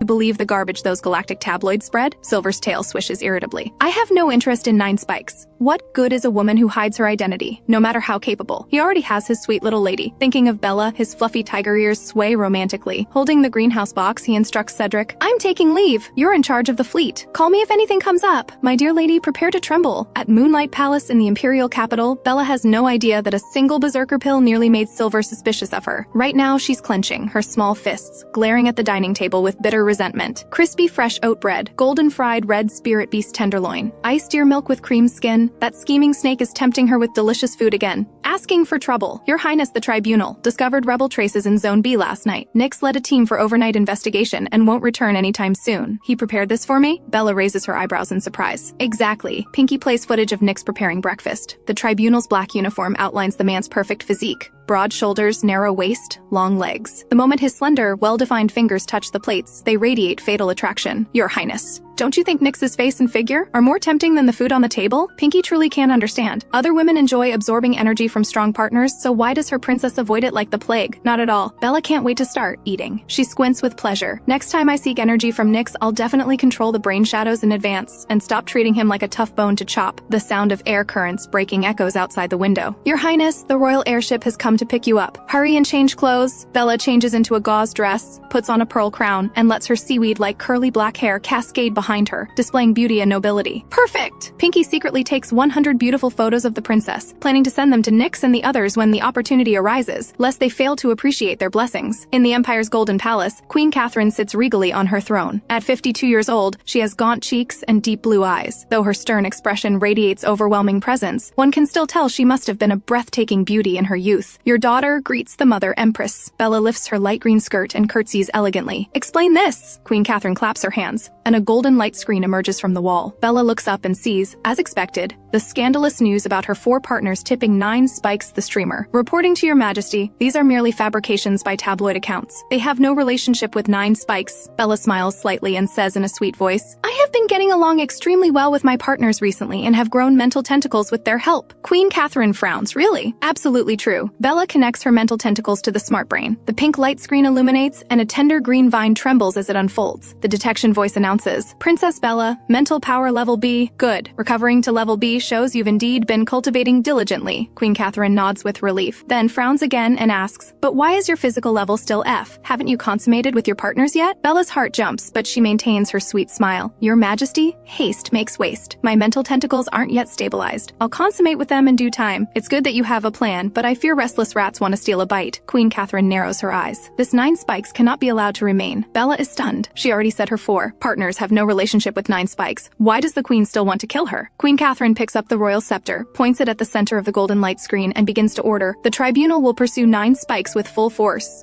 Wait! Bella hurriedly stops her. Your Majesty, 9 Spikes is innocent. You cannot pursue her. Women's foolish kindness. The queen's deep blue eyes are as sharp as a falcon's, piercing straight at Bella. She's stirring up trouble throughout the Empire, causing your 4 partners to stand up for her. You actually want to keep such a threat? Your Majesty, 9 Spikes not only possesses vast knowledge, but also has a compassionate heart. Even when blocked by the Imperial Research Institute, she still teaches valuable soothing skills to lower-class women. Bella brazenly boasts. Moreover, she's a pharmaceutical genius. The berserker pills she creates can not only clear drug toxins, but also allow Beastmen warriors to undergo painless berserker transformation. She has already become the Empire's representative saintess on the Star Network. Pursuing her over these minor scandals will surely incite public outrage. A high-level woman who hides her identity with S-class privacy settings cannot be kept, no matter how exceptional her talents. Bella says carefully, Your Majesty, perhaps 9 Spikes has compelling reasons for hiding her identity? So what? For the Empire's peace, better to mistakenly kill than let one escape. Queen Catherine is determined to eliminate 9 Spikes. Cold sweat breaks out on Bella's forehead as she finally thinks of a good excuse. Your Majesty, 9 Spikes appearing on the streaming platform must be someone's doing. Why not cast a long line to catch big fish? Let the waves grow bigger so when the tide recedes, we'll know who's swimming naked. Queen Catherine raises an eyebrow, studying Bella. After the young woman's evolution failed, she became stupid, irritable, and prone to rage. She never expected her to speak so reasonably today. Your Majesty, what do you think? Bella looks at Queen Catherine expectantly. Please agree quickly. She doesn't want to be hunted by Nyx. That makes some sense. Let her continue jumping around and see who's controlling things behind the scenes. Queen Catherine slowly nods. Thank you, Your Majesty. Bella forces herself to maintain composure and chat with the queen for a while before taking her leave. Walking out of the palace, she realizes her back is soaked with cold sweat. Thank goodness I came to the palace today, or I wouldn't have known how I died, Pinky says happily. If the queen knew you were 9 Spikes, she would surely regard you differently and make you the royal heir. Imperial families are the most ruthless. If the queen valued bloodlines, she wouldn't have denied me even the royal surname. surname. Bella follows her father's surname. Of the 308 partners who once received the queen's favor, only 44 survived, not including her father. Besides, she has no way to explain how a waste like herself could become a super saintess just by putting on a disguise. Pinky, you must help me keep the 9 Spikes identity secret. Don't worry, your highness. As long as I'm here, the disguise stays safe. Bella nods and is about to leave when a cool voice suddenly calls from behind. Bella? In the palace reception room, Bella is being examined all over by a petite woman, who checks her thoroughly. Did mother hit you? Are you injured anywhere? Let me see. Alita, I'm fine. She didn't hit me. Stay calm. Bella's pretty face turns slightly red. The woman before her has silver satin-like long hair, fluffy cat ears, and light blue eyes, resembling a gorgeous and prideful ragdoll cat. She is Bella's dear second sister, Alita, the Empire's most famous sister-obsessed maniac. Really, so many things happened, and you didn't tell me a word. Alita gives Bella a reproachful look, takes out a black card from her small bag, and hands it to her. Take this. Just for buying some banned drugs for your partners? Mother actually fined you so much money. A passwordless black card containing 1 billion gold coins. Money Princess Alita raised by selling a mining planet. No need. Bella quickly waves her hands. Princesses only receive a fixed monthly allowance of 200,000 gold coins. After Alita lost her fertility, with only one 3-seconds partner by her side, she's not well off either. Why be so polite with me? Alita studies Bella puzzledly. Her sister used to love luxury the most. No amount of gold coins was enough for her to squander. I'm not being polite. Someone help me pay the fine, so don't worry about it. Bella puts the black card back in Alita's small bag. Did Crimson and the others help you pay? Alita raises an eyebrow. I was planning to complain to the royal cabinet about them tipping female streamers. Alita, the tipping thing was all a misunderstanding. I've already explained it clearly to Mother. It was so hard to get past this matter. Please don't bring it up again. Alita lifts her chin, about to say something, when suddenly her pretty face turns pale. She covers her mouth with a silk handkerchief and coughs violently. The blonde man Louis following behind says softly, Your Highness, you should return for treatment. Shut up! Alita glares at him. Is it your place to speak here? Sorry. Louis bows his head in apology, his amber pupils watching her with concern. Bella reaches out to gently stroke her back. So thin, she can feel the bones. Bella has grown up and knows to care for me now. Alita stops coughing, opens her smart brain and sends a file. Good sister, sign this when you have time. Bella opens the folder, Alita's inheritance document. Panic suddenly rises in her heart. Alita, why are you having me sign this out of nowhere? I'm fine, just preparing in advance. Everything I have is yours anyway. Alita covers her mouth and coughs twice more. The story's plot suddenly flashes in Bella's mind. When she was kidnapped to the Black Star, the Queen was busy purging rebels and had no time for her. It was the seriously ill Alita who forced herself to frantically search for her, even stealing Imperial secrets and making deals with rebels. But the rebels betrayed her, causing her to be sentenced to death, ultimately dying from mental collapse. Bella's heart suddenly aches sharply. No one has ever loved her so unconditionally. She doesn't want Alita to die, not even for 1 minute. Pinky, find Alita's medical records. Yes. Pinky pulls up a 6-dimensional scan of Alita and projects it into Bella's consciousness through mental tentacles. Alita's abdomen appears pitch black, filled with blood clots and violent energy that splits it in half like being cut at the waist. What are you daydreaming about? Alita waves her hand in front of Bella. Do you hate talking with me that much? No. Bella withdraws her consciousness. I almost forgot to tell you the good news. I've awakened mental tentacles. The scan doesn't show much. She needs to examine Alita personally. Really? Alita's cat ears perk up excitedly. Really, but I don't know how to use them yet. Could you guide me with your mental tentacles? Bella acts coquettishly and pleads. Louis frowns. Mental tentacles are women's most private and precious possessions. When Alita usually soothes him, they communicate within consciousness. Bella's request is like asking Alita to undress in front of her. If anyone else made this request, Louis would have thrown them out already. Unfortunately, Alita never refuses Bella's requests. Louis, go out. Alita waves her hand. Louis reluctantly withdraws and stands guard at the door. Alita activates her mental power, and a dim golden vine emerges from her silver hair tips. Normal S-level women's mental tentacles are brilliant bright gold, but Alita's resembles fading sunset light, thin and dark. Bella releases her green big mouth tentacle, following the golden vine into Alita's body. Alita gives Bella a disapproving look, but doesn't stop her. The big mouth tentacle reaches Alita's abdomen and discovers the situation is worse than the scan showed. Her core is like post-war ruins, with blood clots and violent energy mixed together, rejecting any medicine. At this moment, the purple snake fang that had been curled at the base of the big mouth tentacle suddenly springs up like a hunting viper, opening its fangs toward Alita's abdomen. Bella is horrified and quickly commands the big mouth tentacle to hold down the snake fang tentacle, but the fang has already opened, and the big mouth has swallowed a small piece of dark blockage. Alita lets out a painful wail. She covers her abdomen with a pale face and collapses to the ground. Alita! Bella is shocked and reaches out to help her. A yellow lightning bolt suddenly rushes in from the doorway and scoops up Alita. Louis stares deadly at Bella. What did you do to Alita? Alita. His fierce expression looks like he wants to kill her. I didn't do anything. Bella looks down guiltily, really wanting to smash the disobedient snake fang tentacle. Why are you being so fierce? To Bella. Alita recovers and kicks Louis. Put me down. Let me examine you. Louis puts Alita down and takes out medical equipment from his space bag to check her. Alita, are you okay? I didn't mean to do that just now. Bella looks at Alita's pretty pale face. She's not sure if it's an illusion, but her complexion seems slightly better than before. Could it be that the snake fang wasn't attacking her but providing treatment? I'm fine. Our Bella is amazing. Your mental power is already B-level right after awakening. Truly my most excellent sister. Alita claps like coaxing a child, looking so proud as if Bella's B-level is more precious than her S-level. Bella is deeply moved. Having a good sister warms her heart. Your Highness, your life force has decreased by 3 points. You must return to rest. Louis puts away the medical equipment and forcefully lifts Alita. Put me down. Alita's ears bristle as she extends her little cat claws and scratches at Louis desperately. Alita, please go back and rest. Bella quickly holds down Alita's claws. If you get hurt because of me, I'll never have peace of mind. Don't cry, Alita quickly soothes her. I'll go back for treatment right away. Goodbye, Alita. Bella beams with joy, waving as Alita gets on the hover car. A notification sound suddenly rings. Your Highness, the streaming tip money has arrived. Crimson gave us 130 million gold coins, and the White Tiger Fleet and Merman Fleet also sent money, 20 million gold coins total. After paying off this month's debts, we still have 10 million gold coins left. Excellent. Bella nods with satisfaction. Contact Crimson. I've already thought of the soothing list for the next live stream. At the main building on Foxtail Star, 9 Spikes' special ringtone sounds. Crimson rushes into the dressing room like a whirlwind. 1 minute later, an encrypted video connects. A devastatingly beautiful face appears on the screen. Red hair is fixed behind his head with diamonds, revealing sexy collarbones and perfect chest muscles. His pale skin glimmers like diamonds under soft light. An emerald green stud adorns Crimson's brow bone, its gentle glow making his handsome face dreamlike. Is that a tenderness stud? If placed in a certain spot and combined with FoxClan seduction talents, it would be ultimate pleasure. He's wearing this in front of me. Could he be trying to seduce me? Bella asks uncertainly, looking at Crimson radiating seductive aura. Obviously yes. Someone's always trying to harm me, Bella rages. She barely managed to fool everyone about the 4 partners tipping incident, and now Crimson is pursuing 9 Spikes. Wouldn't that confirm the scandal? It's fine. You two having an affair. Her Majesty the Queen won't know. Am I supposed to support my partner's infidelity? Bella feels Pinky's moral values is completely twisted. Your Highness, Beast clans respect the strong. When your father, the Black Fox clan leader, met Her Majesty the Queen, he also had a betrothed lady. But he ultimately chose to support Her Majesty the Queen. Though political differences caused your father and the Queen's relationship to cool, leading to his death in the Black Canyon battlefield, your father was the Queen's last Beast father, and she has never taken anyone new to this day. It's perfectly normal for Crimson to acknowledge your excellence and choose to pursue you. Bella falls silent. It's wrong of her to judge the Beast clans by human standards. Moreover, among the 5 partners, Crimson was hurt the deepest by the original soul. From his perspective, there's nothing wrong with escaping a vicious, cruel, worthless lady and seeking other options. Good day, my lady. Crimson greets Bella very gently. Bella gets straight to the point. Regarding the next soothing list, I have 3 requirements. First, seriously injured. Second, mental power beginning to decline. Third, physical condition worsening after childbirth or unable to conceive. The snake fang tentacle's performance just now made her realize this thing can remove violent energy that damages the body. But whether it actually works, she needs to try it on more women to know for sure. Crimson didn't expect Bella to make such a request. My lady, I'm not questioning your abilities, but women have noble status. Failing to soothe male beasts is at most a streaming accident, but if soothing females fails and causes their death, the tribunal will arrest you immediately. If I can't soothe them, I'll stop. Bella understands Crimson's concerns. Those drug-poisoned mad beasts are desperate cases anyway. Failure doesn't matter, but imperial women are extremely precious, and infertility isn't a life-threatening condition, making soothing them too risky. But for Alita's sake, she must do this. Very well, I'll arrange it for you. Aren't you afraid I'll fail? Bella stares at Crimson's moving Adam's apple, as if hearing him push his entire fortune toward her. After all, if I fail, the company's stock price won't just plummet. It'll be much worse. I believe in you. Even if you fail, I'll bear the responsibility with you. Crimson's red pupils shine brilliantly like the brightest stars, his eyes full of admiration for Bella. Stunning looks attack. Bella covers her wildly beating heart. Being unconditionally affirmed and supported by a partner feels so moving. Please come to me with any difficulties, my lady. I will definitely help you. Crimson's voice is gentle. The shadow in Bella's consciousness suddenly convulses into a skull shape, red light flashing in its eyes. Violent, destructive emotions instantly surge through her heart, trying to mess with me again. Bella's almond eyes narrow slightly as the big mouth tentacle viciously strikes at the skull shadow. It trembles and shrinks into a small dot, not daring to move anymore. Bella lets out a long breath. This hidden danger is deadly. Even if she's only moved by Crimson's charm for 0.1 seconds, it wants to make her explode with destruction. My lady,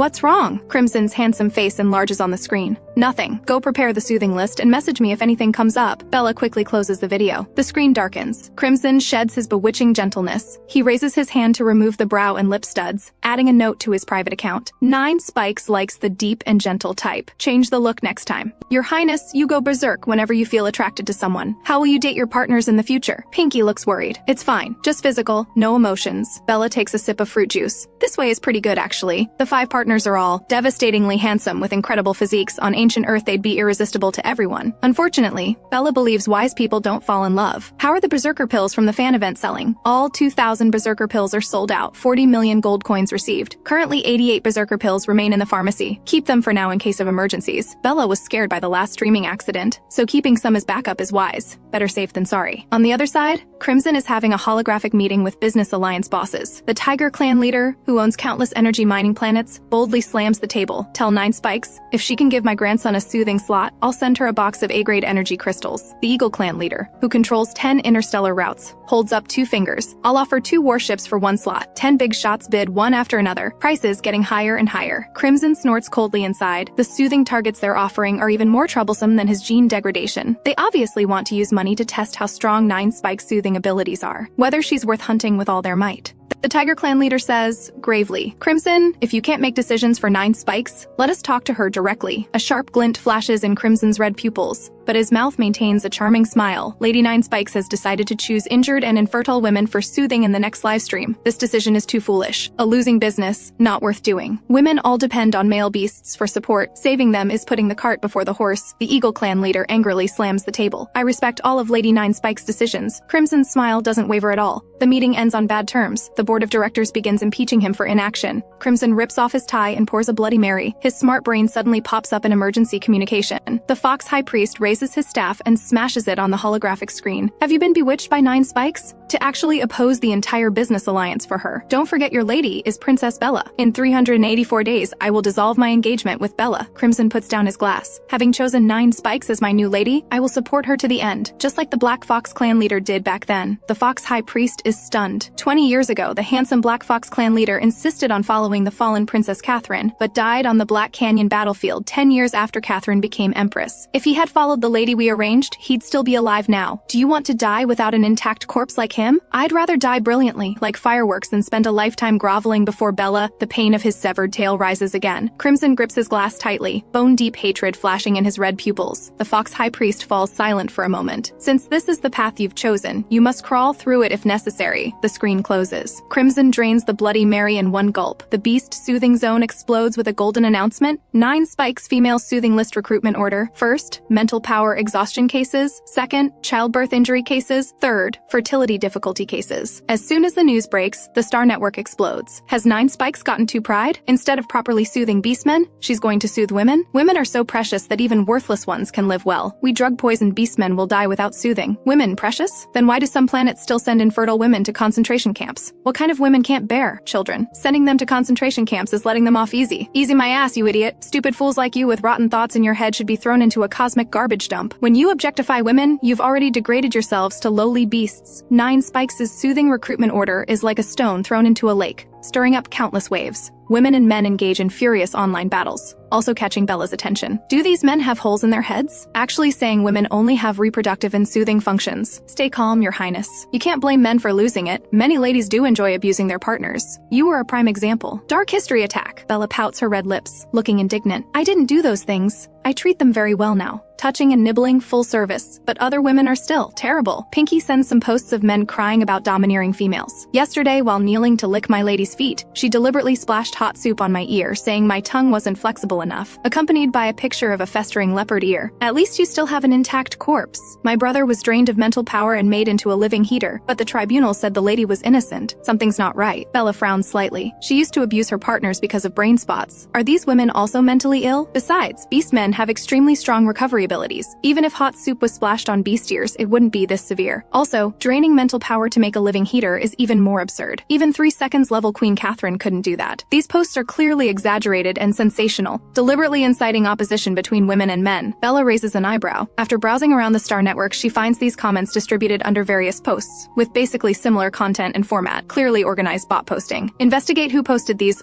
Bella narrows her almond eyes. She wants to see who's using her as a target to stir up trouble. All anonymous accounts, servers on Alliance Franstar. That's a rebel gathering place? Rebels? Bella frowns. She didn't expect the rebels to target her so early. These gutter rats dare to discuss your highness. I'll immediately release a virus to destroy their accounts. Useless. Their prejudice against me is like a mountain. The more you suppress it, the higher it grows. Sharp, cold light flashes in Bella's almond eyes. To shatter this mountain, we need to strike hard. Check where Silver is. Already at the interstellar port. Pinky hacks into Silver's starship brain. The handsome man in tight, black combat gear has his hands folded leisurely behind his head. His silver tiger tail sways gently, occasionally tapping the large glass box beside him. Wow, spirit flame flowers, 5,000 gold coins each. Big Tiger is so romantic, actually buying such expensive flowers for you. Are you sure they're for me? Bella doesn't dare assume. Definitely. Pinky plays another video stolen from the White Tiger base. Commander, who are you giving these flowers to? To my lady, of course. I have no interest in 9 spikes whatsoever. Big Tiger is still reliable. Bella smiles sweetly. She loves straightforward Big Tiger. He's perfect for helping her clear her reputation. Moonlight Palace landing pad. Silver carries the greenhouse box and rushes into Bella's bedroom chambers with great urgency. The robot butler stands at the door to stop him, Commander. Her Highness the Princess is taking a walk in the royal garden due to her poor mood. Who made her angry? Silver's golden pupils narrow. Was it that crazy snake Nyx? No, it's because you tipped 9 spikes and Her Highness was scolded by Her Majesty the Queen. Silver guiltily touches his nose. He just got carried away and followed the crowd in tipping. He didn't expect it to reach Her Majesty the Queen. If you could go to the royal garden and explain to Her Highness the Princess, she would surely be very happy. Silver glances at the unusually talkative robot butler today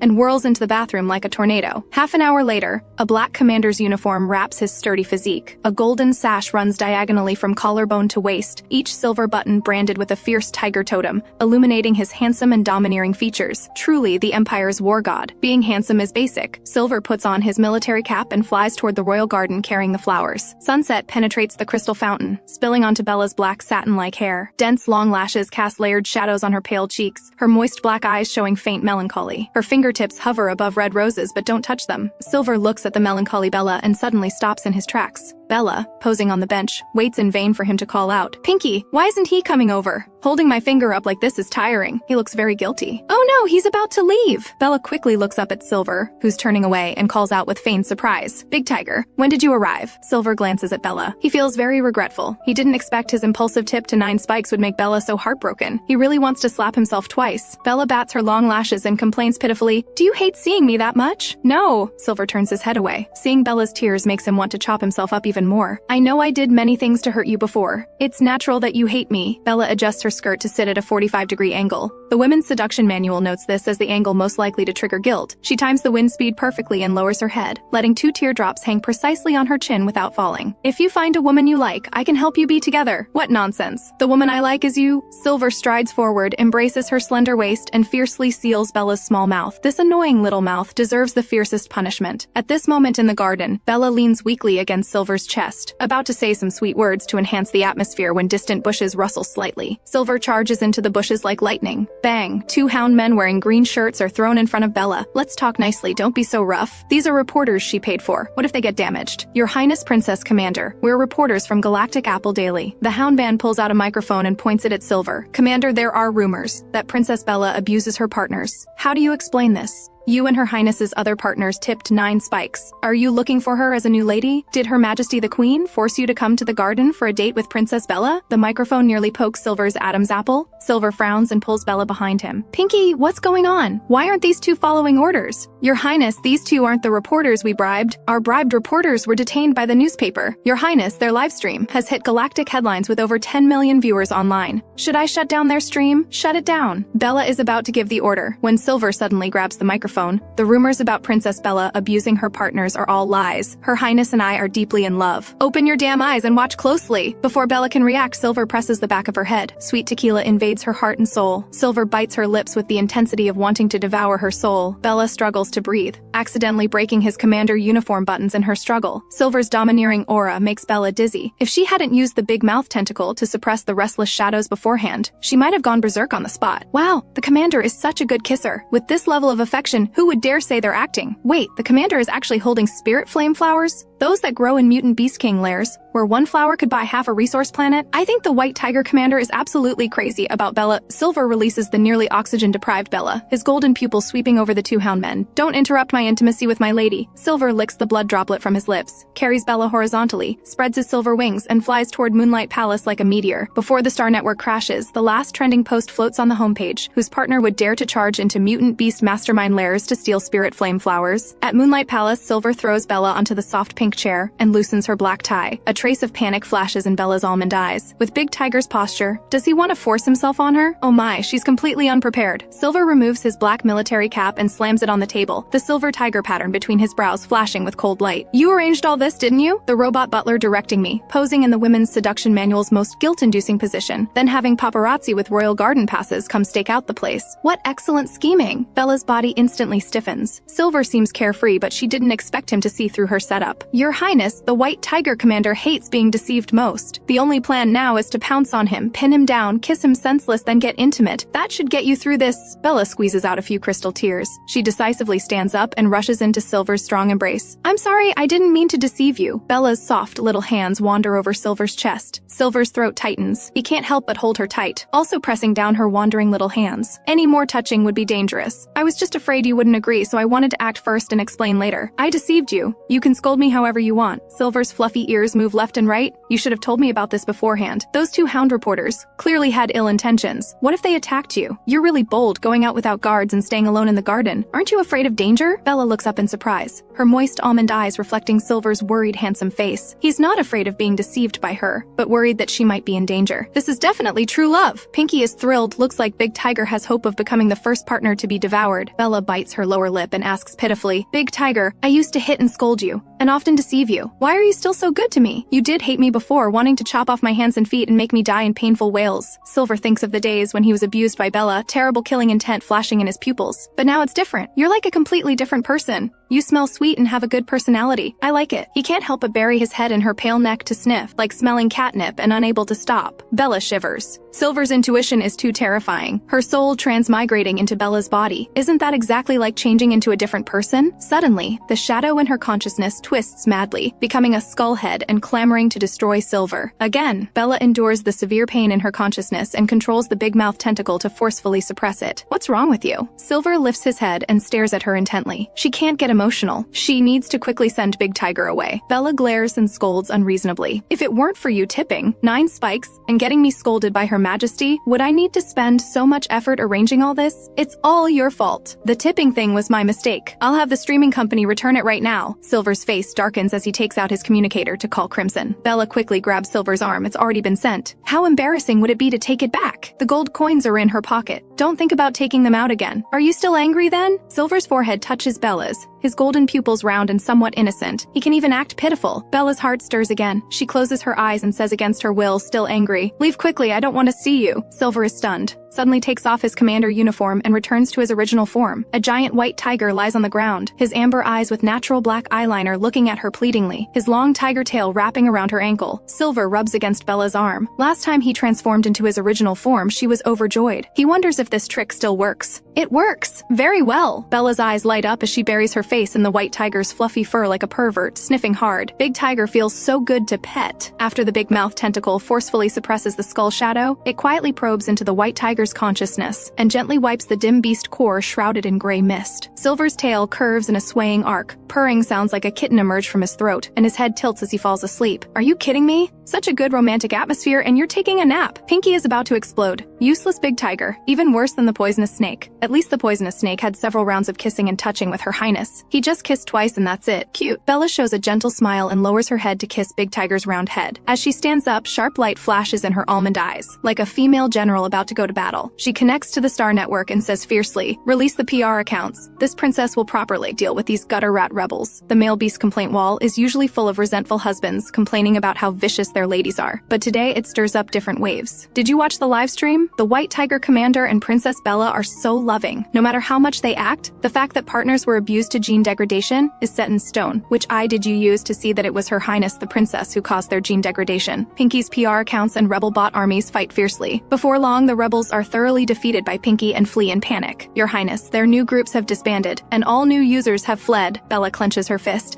Let's see if you dare provoke me again. At the rebel secret base, hundreds of screens ring with beep group leaving sounds. Captain, all newly joined Beastmen have left the groups, and our group chats have been disbanded. The rebel information department member looks at Nick in panic. Damn, Bella! Nick kicks over a metal chair. He had been setting up the Imperial Capital Star Network for so long, finally accumulating 10,000 reserves, only to have it all collapse from one of Bella's live streams. Captain, according to Bella's previous personality, discovering that Crimson and the others tipped a streamer should have made her go crazy and abuse them. This time she actually showed affection with Silver to whitewash herself. There must be an expert guiding her. We should notify Lord Lay. Nick opens encrypted communication with a dark face, sir. There's been a small glitch in the plan. Nick explains Bella's abnormal behavior. Lord Lay's voice is hoarse. Intelligence from inside the palace reports that Bella has grown B-level mental tentacles. No wonder she can suppress her violent instincts and act with Silver on the livestream. What should we do next? Black Data simulates an image of Silver with red eyes tearing and biting Bella. If Bella can fake marital love, you control Silver to create something more shocking to destroy her. Lord Lay, Silver is a 3 seconds level Beastman. My hypnotic control has no effect on him. I will eliminate his gene level and turn him into your puppet. Lord Lay laughs sinisterly. Then you'll put a video of Silver's mental breakdown on the Star Network, saying he was driven mad by his lady. Let the entire galaxy watch how their beloved couple becomes a murder case. Even if Her Majesty the Queen wants to protect her, it won't be possible. Moonlight Palace, Bella's bedroom. The White Tiger rises and transforms into human form, stretching comfortably. His wheat-colored skin gleams, chest muscles forming beautiful curves with each breath, 8 abs neat, as if carved by a knife. Big Tiger has a really nice physique. He could go to ancient Earth to play a rough countryman fighting with widows in the fields. Stop reading such rural literature. Bella flicks the pink smart brain hard. Looking up, she instantly switches to a sweet smile. Did you sleep well? Silver is basking in sunlight by the window. Hearing the girl's call, his strong muscles suddenly tense up. Oh no, he didn't put on clothes when transforming. I'll wait for you in the dining room. Bella suppresses her upturned mouth corners, deciding to give Big Tiger some face. At the dining room's long table, crystal plates are filled with fresh, tender deer meat with blood streaks. This is prepared for you. Fighting so hard on the front lines, you definitely need to eat something good when you return. A-grade common deer lean meat costs 200,000 gold coins per pound. For Big Tiger's sake and helping clear her reputation, she painfully ordered 10 pounds. It's not poisoned, is it? Silver hesitates slightly. Usually, when returning to the palace, he'd either get beaten or go hungry. Even when Bella prepared food, it was expired pet food. Such precious common deer lean meat was unthinkable. Fine, don't eat it then. Bella rolls her eyes and picks up the plate to put in the refrigerator. This precious lean meat all contains energy and would be very nourishing for her too. I'll eat. Silver quickly grabs a piece of common deer lean meat and finishes the whole large pot in just a few bites. After eating, he unconsciously licks his claws. Oh no, my flowers! Bella smiles. I already put them away for you. In Moonlight Palace's greenhouse garden, roses bloom proudly and peonies compete for beauty, but none of the myriad flowers can compare to the pot of flame-like, passionate, and unrestrained beautiful flowers in the center. The fist-sized petals display brilliant red-orange gradients, the flower centers flashing with 9-colored radiance. I specifically picked these from Mutant Beast Lairs for you. Do you like them? Silver acts nonchalant, but his perked-up furry ears can't help turning toward Bella. I absolutely love them. Bella doesn't hide her love for money at all. Spirit flame flowers can merge into bones, blood, and flesh. Silver's Adam's apple bobs as his well-defined fingers grasp Bella's wrist, pressing her against the flower stand. This way you won't feel pain. Oh my, Big Tiger is courting.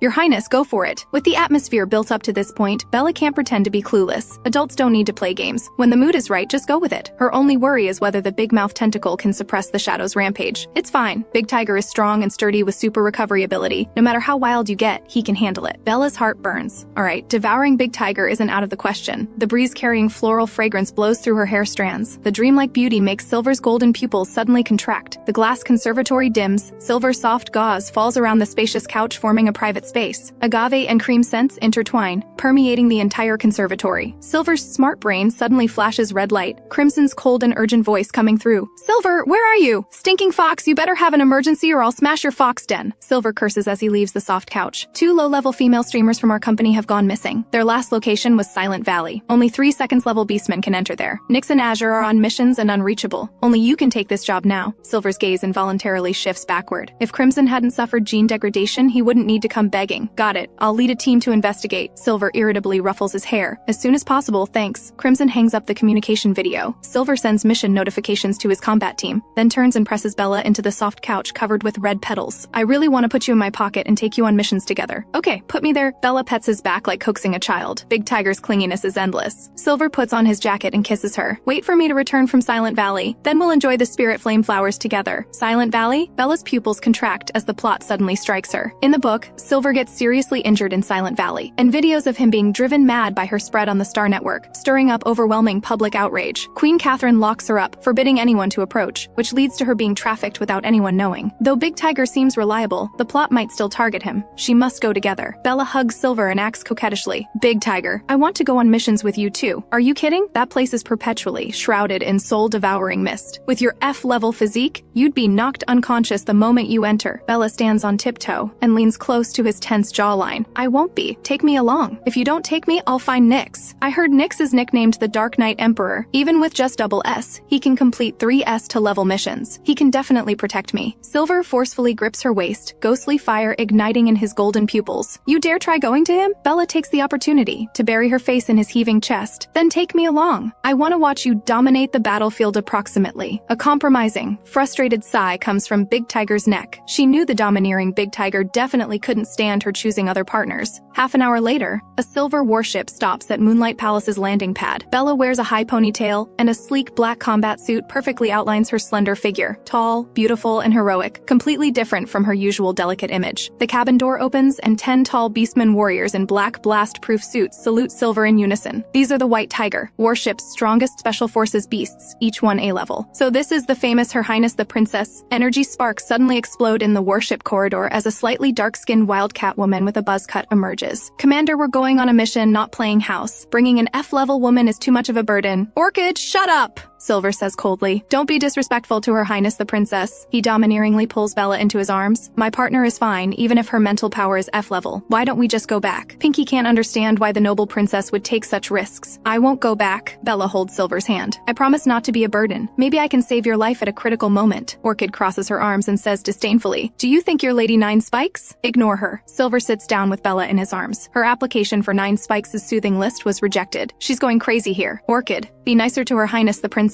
Maybe the commander could put in a good word for you with Lord Crimson. A soldier comes out to mediate. Lord Crimson put my name at the front, but there are only 3 slots and the competition is too fierce. If only the commander could become Lady Nine Spikes' partner. Why are you looking for Nine Spikes? Your Highness, she has concentration camp electronic brands on her wrists. She must be a low fertility female. To restore fertility, of course. Orchid pulls out a stack of partner profiles and waves them around. I'm going to marry 100 partners to help me make money. Bella gives a thumbs up. Ambitious. Iron Orchid tilts her head to study Bella. Surprised that the notoriously vicious princess has such a good temper, she doesn't get angry even when deliberately provoked. Her pretty little face moves close to Bella's as she grins with small white teeth. Your Highness, give me 1,000,000 gold coins and I'll cover for you during the mission. Bella's smile instantly freezes. Talking about money hurts feelings. Her pockets are cleaner than a rat hole. With me here, is it your turn to earn this money? Silver pushes her away in disgust. Get lost. Stop being an eyesore here. Orchid perks up her cat ears. Your Highness, if you need a woman's protection, find me. I'll give you a 20% discount. Don't mind this crazy cat. She's money mad.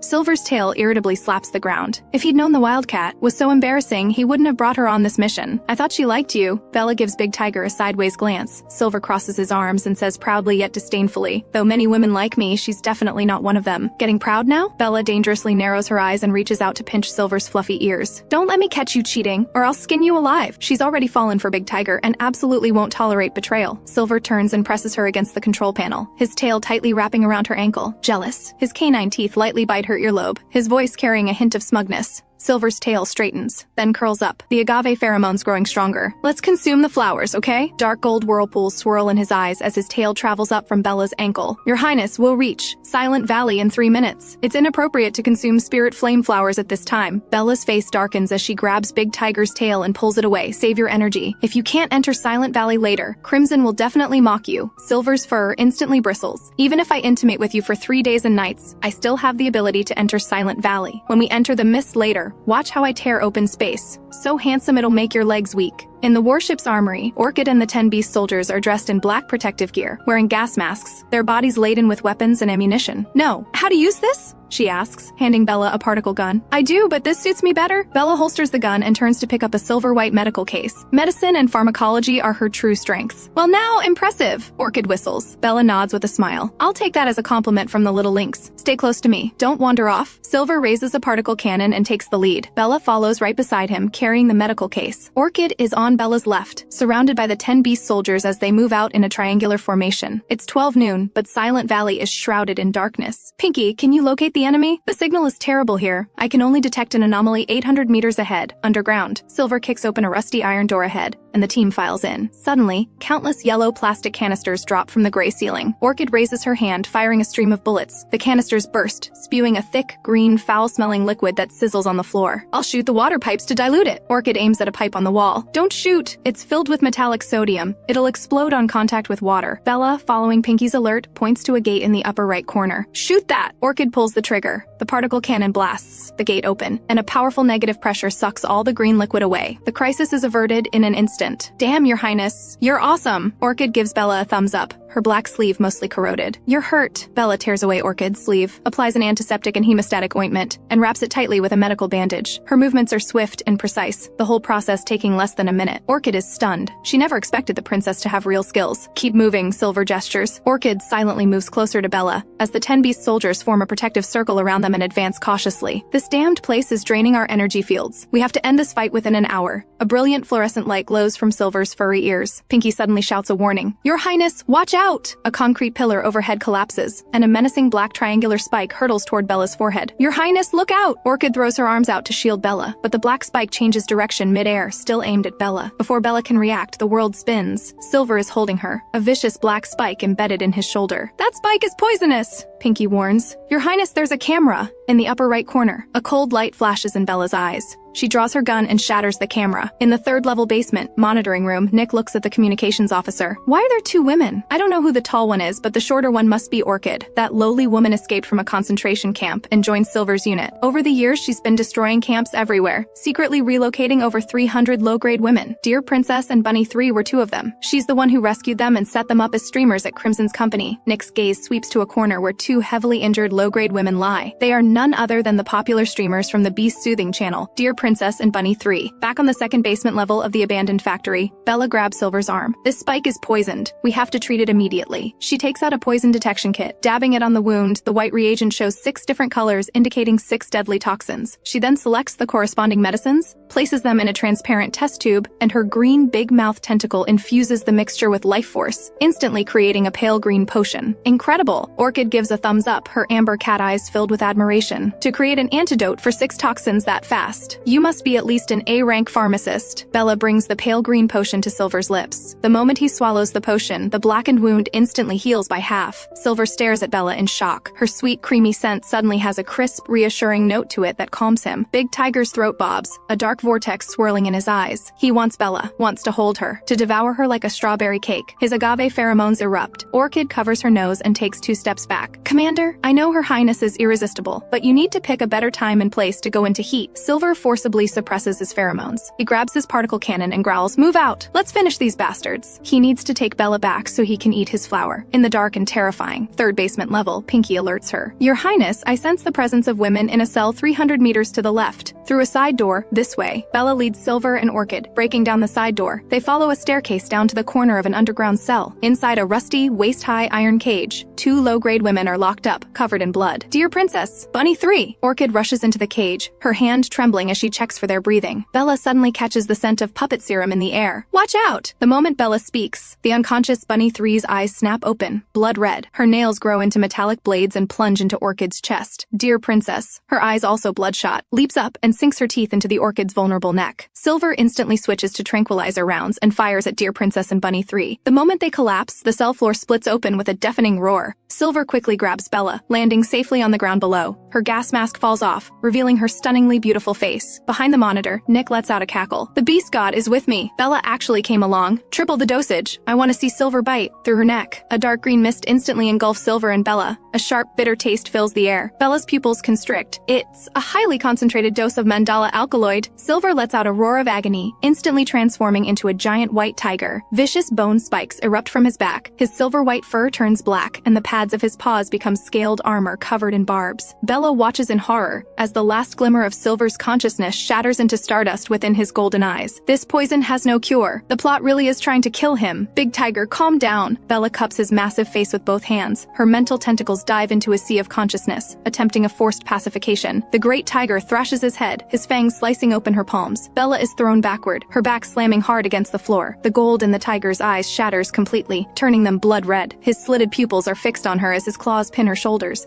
and his massive jaws open to bite down on her slender neck. This scene of a beast tearing his lady apart will definitely be the most popular video on the Starnet. Nick taps his fingers on the monitor, trembling with excitement. "Your Highness, throw me into his mouth. When I self-destruct, you can use the chance to escape," Pinky says, its voice crackling with static. "I don't need your sacrifice. Big Tiger, wake up." Ignoring the pain, Bella shoves her bleeding wrist into the great tiger's mouth. The tiger's pupils contract violently. His entire body goes rigid, and the bone spikes on his back suddenly curve into a protective arc over Bella. "Hold on tight!" Silver flings Bella onto his back, bursts out of the cage, and vanishes into the mist. How can he still be sane? Nick shoots up from his chair in shock. "Get him back here!" Deep inside a hidden cave, the great tiger drops Bella to the ground. "Take care of yourself. I don't want to hurt you." The tiger's voice is trembling and broken. He gives her one last, lingering look with his dark red eyes, then turns with grim determination. "Big Tiger, don't go! I can save you!" Bella grabs his tail, pulling a spirit flame flower from her spatial storage button. A 9-colored light instantly illuminates the dark cave, and with it, Bella's unwavering resolve. "You're truly insane!" The great tiger blinks, but tears of blood slowly trickle down his face. "Bella, just hearing you say that, I can die with no regrets." With that, he gently but firmly pulls his tail free and walks toward the cave entrance as if heading to his execution. "Regrets my ass." Bella shoves the spirit flame flower into her mouth, leaps onto the great tiger, grabs him by the ears, and pins him to the ground. The tiger's eyes go wide, crimson and gold warring violently within his pupils. "Thank you." The tiger marking between Silver's brows suddenly glows, and a silver-white tentacle extends from the base of Bella's own mental tentacles. The next morning, Bella is awakened by Pinky's tearful, joyous voice. "Congratulations, Your Highness, on your promotion. You've advanced to B rank. It wasn't in vain all that hard work devouring Big Tiger. I'm B rank?" Bella sits up, feeling a profound strength surging through her body. She can clearly see ants crawling on the cave wall and hear the sound of Silver's military boots crushing dry twigs at the entrance. "You're awake?" Silver crouches carefully beside Bella, takes her delicate hand and kisses it. "Where did you go?" Bella asks, tugging at the bloodstains on his sleeve. "Just cleaning up some rabble." A fierce glint flashes across the tiger marking on his brow. The pursuers who had tracked them to the cave had all been torn to pieces. "We have to go save Orchid and the others." Bella jumps to her feet, but just then, a world-shaking explosion echoes from outside, at the rebel army's base in Silent Valley. "Captain, the search party. Silver killed them all," the communications officer reports, his voice trembling. Nick slams his hand down, shattering a desk, his eyes fixed in disbelief on the soaring energy curve on the screen. "Lord Lay's poison is incurable. How could he have recovered? The surveillance was destroyed. There's no way to know how Silver neutralized the poison. Warning! Warning! External intruders detected." A piercing alarm blares. On the monitors, 9 wolf soldiers with weapons are storming the main gate, heading for the underground levels. The communications officer frantically destroys the experimental data. "Captain, we have to leave now, or it'll be too late." "Bella, I won't let you get away with this." Nick smashes his fist down on the detonator's timer. The abandoned factory and the underground lab collapse with a deafening roar. Silver and Bella quickly arrive at the ruins of the lab. Pinky searches for the location of Orchid and the others. "Your Highness, before the explosion, Orchid's team was trapped under the steel bars 500 meters to the left. Dig here." Silver's giant tiger claws glow with silver-white energy. Dirt flies as he instantly excavates a large pit. In the pit, an A-rank gray-furred wolf soldier is kneeling, bleeding from his eyes, nose, and ears. His gray energy field envelops 3 unconscious women. "Ray!" Silver grabs the gray wolf soldier's arm. "Why are you the only one here? Where's Ming and the others?"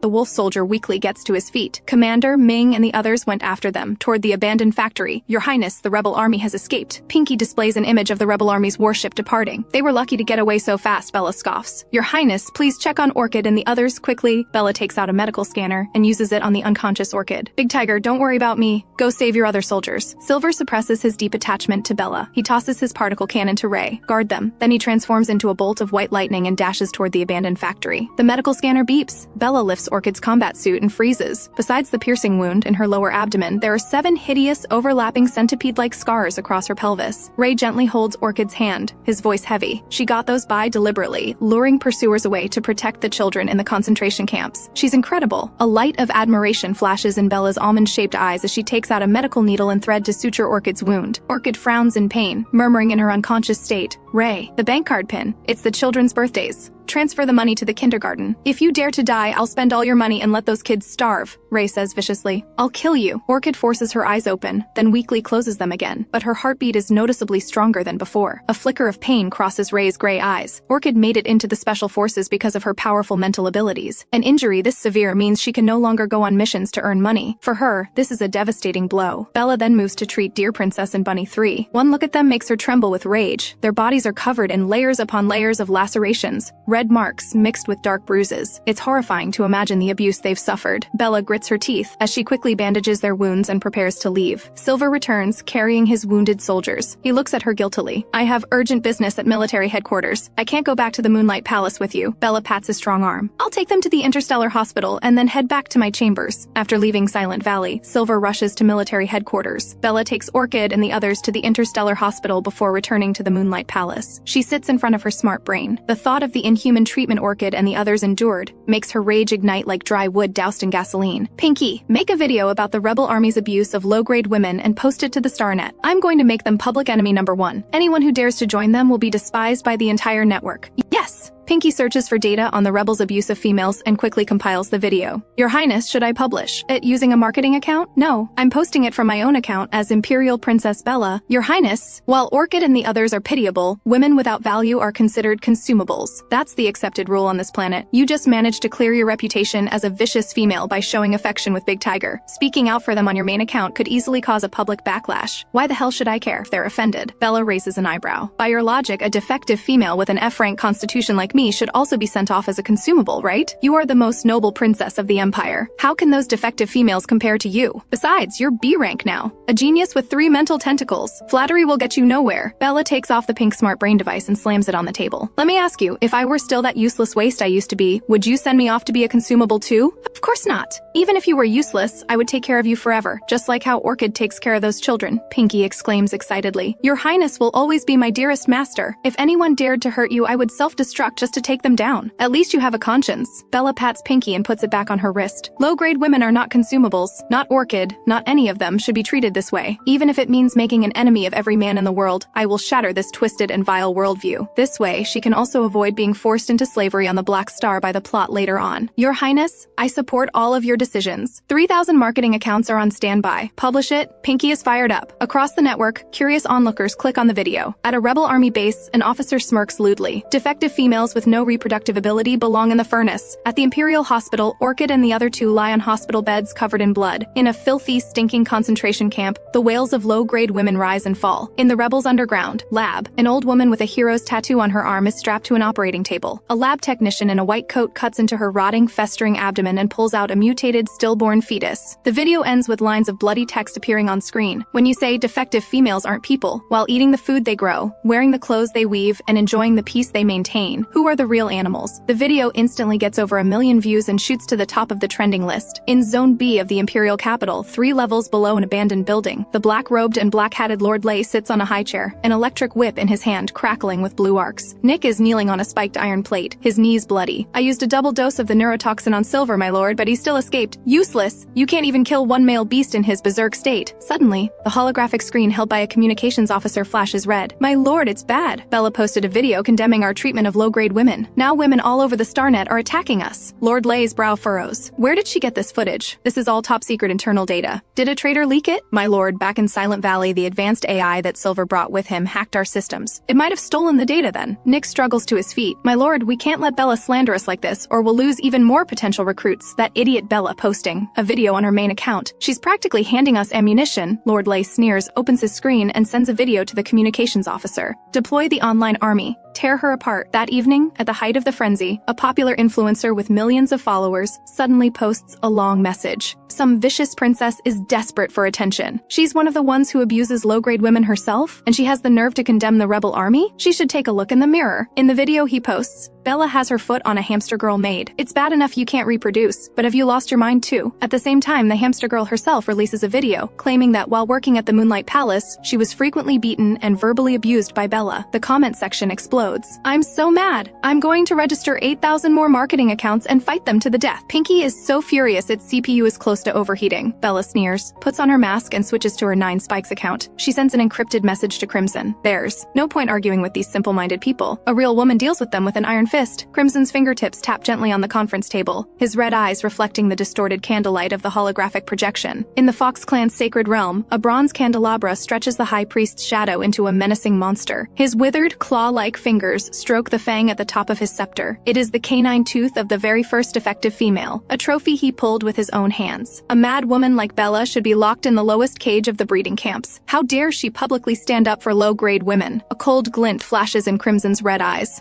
Watch your words, High Priest. Bella is an imperial princess. She is not to be insulted. His mind flashes back to a rainy night, the princess, his lady, holding a blade of light as his 9 foxtails are severed. She stands on his severed tails and sneers. A mongrel like you belongs in the trash. And now this woman, the one who humiliated him, is publicly speaking out for defective females on the Starnet. And you're defending her. The High Priest slams his scepter down on the holographic screen. If it weren't for the defective females who calmed the rioting males back then, a mongrel like you would have been torn to pieces. Crimson lowers his eyes, his nails digging silently into his palm. He will never forget the sound of his mother's spine snapping, nor the High Priest's words that day. A defective who cannot reproduce isn't even qualified to be a test subject. You're right, Crimson says, looking up. His finger taps the inside of his smart terminal. I will withdraw the guards from the defective female's safety vault now. He watches the High Priest's face slacken with triumph, and then he watches as the 300-year-old fang on the scepter suddenly erupts with a purple light, piercing directly into the High Priest's cloudy eyeball. As the old fox falls to the ground, rigid, Crimson hears his mother's soul sigh. How ironic. The opportunity to kill his nemesis came from the woman he once despised most, Princess Bella. When the communication request from 9 Spikes comes through, Crimson glances at the twitching corpse on the floor and leaves the conference room. What are your orders, my lady? I am starting an emergency live stream to soothe and heal Orchid, Dear Princess and Bunny 3. Her voice is an undeniable command. Crimson's fox ears twitch, but they have already been judged as defective females with no soothing value. If I say they have value, they have value. If you can't do it, I'll find someone who can. Crimson suddenly lets out a low chuckle, swishing his fox tail with delight. As you command, my lady. He gives an elegant bow, but his red eyes are locked on her lock of black hair. I wonder if you're aware that Princess Bella is currently speaking out for them? The other end of the line falls silent. Pinky can't help but scream inside Bella's mind. His intuition is terrifying. Your Highness, your cover is about to be blown. It won't be, she scoffs, her chin lifting proudly beneath the mask. That is not your place to ask. Do what you are told. Crimson bows gracefully again, a playful glint in his red eyes. I have overstepped. The moment the screen goes dark, his long fingers unconsciously stroke the communicator. 9 Spikes. Bella. Could they be? When the golden announcement from the Beast Soothing channel explodes online, the news that 9 Spikes is saving the defective females instantly trends to the top. Nick stares at the golden announcement on his screen, his brow knotted. Is 9 Spikes insane? She's actually going to save those 3 defectives. Lord Lei's projection flickers in the darkness, his voice like a hissing snake. Have you found out who she is? No, she's too mysterious, Nick says, running a hand through his hair in frustration. Ever since that last livestream incident, that crazy fox Crimson has locked down her information tighter than the military. He touches the interrogation marks on his neck. He may have escaped with his life, but it cost him his job. Lord Lei suddenly gives a sinister smile. Since he insists on playing this woman-saving woman game, let's have our online army teach her a lesson about reality. Instantly, the comment section under the trending topic turns into a cesspool. How stupid. When a woman is defective, she should be euthanized. Instead of saving them, you should save me. Looks like 9 Spikes needs to be taught a lesson. Someone should send a few male beasts over for a disciplinary package. Seeing these vile comments, Pinky explodes with rage. How dare they insult her, Highness? I'm going to hack their entire online ancestry. A dangerous smile plays on Bella's lips beneath her mask. Her fingers fly across the screen, projecting a line of large text onto the hologram. When you say women should be dominated, irritated. I suggest you look at your own medical reports first. After all, even animals have better manners than you. 9 spikes, you ungrateful bitch. So you awaken some soothing power? What's there to be arrogant about? User comment in violation. Account banned. The warning chimes ring out incessantly, but they can't stop the flood of malice. These damned Beastmen. I'll electrocute them. Pinky is practically smoking with anger, but Bella doesn't even blink. She just gives a calm order.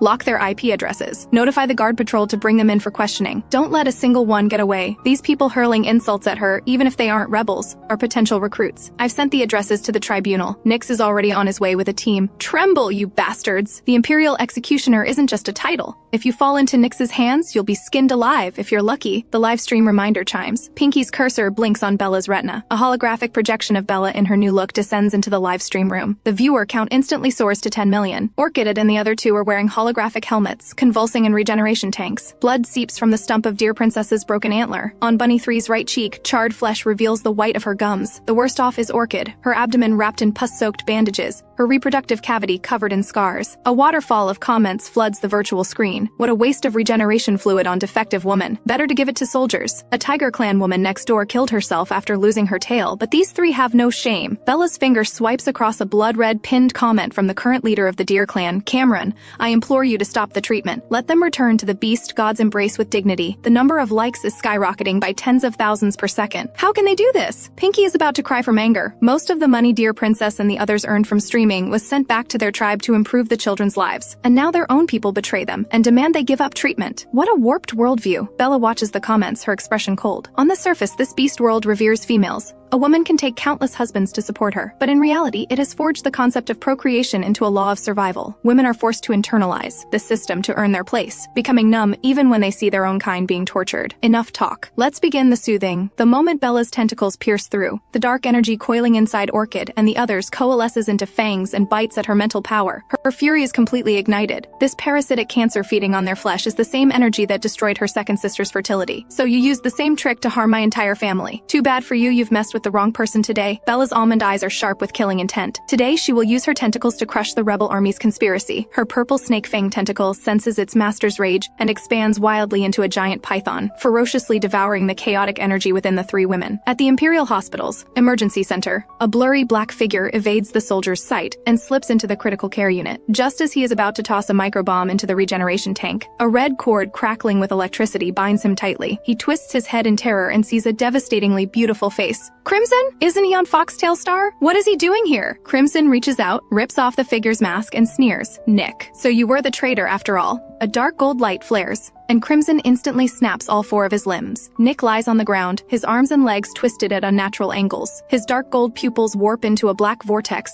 staring directly at Crimson. You want to compete with me in mental control? Laughable. Crimson's red pupils split into 3, spinning as he reverses the control back onto Nick. Nick, I hate traitors more than anything. End yourself. Nick stiffly raises his own sharp claws and plunges them into his neck. Bella knows nothing of what is happening at the hospital. After devouring the chaotic energy within Orchid and the others, 3 withered mental seeds emerge from their bleak seas of consciousness, so they just lacked the energy to develop. Let's activate them! Bella directs her silver-white tentacle, her big Tiger brand power bank, which extends excitedly, pouring countless currents of energy into the withered seeds. Orchid's original B-rank green tentacle transforms, becoming nearly silver-white in grade. The D-rank red seeds of Deer Princess and Bunny 3 sprout into tender green shoots. Done! As Bella retracts her tentacles, Orchid's once dull beast markings glow silver-gray. On the monitor, her mental power rating locks in at a rank. At the stump of Deer Princess's broken antler, a new shoot emerges, and her deer-like head slowly transforms into a human face. Bunny 3's charred fur is replaced by growing brown hair, and her exposed gums are covered by soft pink lips. Am I seeing things? Did Deer Princess and Bunny 3 just evolve into human form? My god, they're evolving! Orchid's damaged cat ears suddenly twitch. Within the mental network projected by the holographic helmet, she sees 9 Spikes' tentacles tearing apart the defective female brand on her own genetic chain. As the final shackle breaks, her uterus, submerged in the regeneration fluid, suddenly contracts, the first sign of reproductive activity in 20 years. The damaged reproductive glands of Deer Princess and Bunny 3 are also reshaped by 9 spikes. When the mental link is severed, the beast markings on all 3 women are shifting from dark gray to a silver blue. The total amount of donations in the live stream skyrockets to $300 100 million gold coins. The special effects so bright they cause virtual light pollution. But the ones in the most panic are the members of the Male Beast Council. Their century-long monopoly on determining fertility has just crumbled with the rebirth of these 3 defective women. Before Bella can say anything, Pinky has already switched to a side account and started flaming the chat. Where are all the people who said saving them was a waste? Who said they were a burden to their clans? Why are you all so quiet now? Suddenly, the comment section explodes with confession effects. Cameron of the Deer clan, I am guilty. I repent. I should not have abandoned my own people. I incited my followers to cyberbully defective females, and now I ask to be branded with the sinner's mark. This is the direction you should be kneeling. Bella aims the comment feed toward the concentration camps. Through the Starnet, the cries of tens of millions of defective females there are shattering the eardrums of every citizen. In a room somewhere in the Empire, the influencer Justice Bear, with his millions of followers, is about to send another comment of doubt. Suddenly, the door is kicked open. Soldiers from the tribunal in black uniforms rush in and slam him down on his sofa. A black military boot presses firmly on his face. Nyx's voice is like the Grim Reaper's scythe. Take him away. The same scene plays out in various locations. All the paid trolls who insulted 9 Spikes and Bella tonight are thrown into the tribunals, water prisons for harsh interrogation. At a secret rebel base, the cold light of a screen illuminates Lord Lay. He closes the tab on 9 Spikes' dazzling live stream and sneers, "This world doesn't need a savior. My lord, we've lost contact with Nick, and our entire online army has been captured. It's no longer safe here. You must evacuate immediately," the communications officer says urgently. 9 Spikes. Just you wait. Lord Lay throws down his electric whip and leaves in a rage. Back in the live stream, a new wave of donations erupts. Words of praise for 9 Spikes explode like fireworks. Pinky, take over the stream. Bella logs into her official Princess Bella Beastlog account and requests to connect to 9 Spikes' live stream. The moment Pinky clicks accept, Bella's beautiful and elegant face appears before everyone. "Master, thank you for saving Orchid and the others," Bella says, sincerely thanking herself. This is the cover she has devised for herself, the disciple of 9 Spikes. It perfectly explains the changes in her body and mental power. "You are welcome. Just do what you must," Pinky replies in 9 Spikes' voice. "Yes." Bella nods and speaks to the camera with a serious expression. "First, I want to thank my master for her teachings. She has not only improved my physical constitution and mental power, but has also taught me how to be a better person. Many people are curious why I chose to speak up for the defective females. It is because their today will be our tomorrow." Bella brings up an anonymous genetic report. A former saintess who had given birth to 12 seconds rank Beastmen, now with a uterus full of scars, is chained to an iron bed in a concentration camp, forced to perform soothing duties. The video zooms in on a bleeding collar around her neck, engraved with Crimson, who is watching the live stream, feels his red pupils constrict and his heart tremble violently. That is his mother's file. His 11 S-rank Beastman brothers had all looked away when he begged them to save her. In the end, he was the one who buried her bones in the barren lands of the Fox clan. He never imagined that Bella, the vicious woman who once cut off his 9 tails, would speak out for his mother. She's really different now. There is no such thing as female superiority in this world. Bella projects an image of the former saintess's festering reproductive cavity across the public screen. This is the true fate of a saintess. The comments instantly explode. "Is she crazy? How dare she blaspheme the glory of a saintess? How can our race continue without procreation? It's still better than ancient Earth, where women couldn't have multiple husbands," Bella scoffs. This saintess selflessly burned her own reproductive organs to save a mining planet.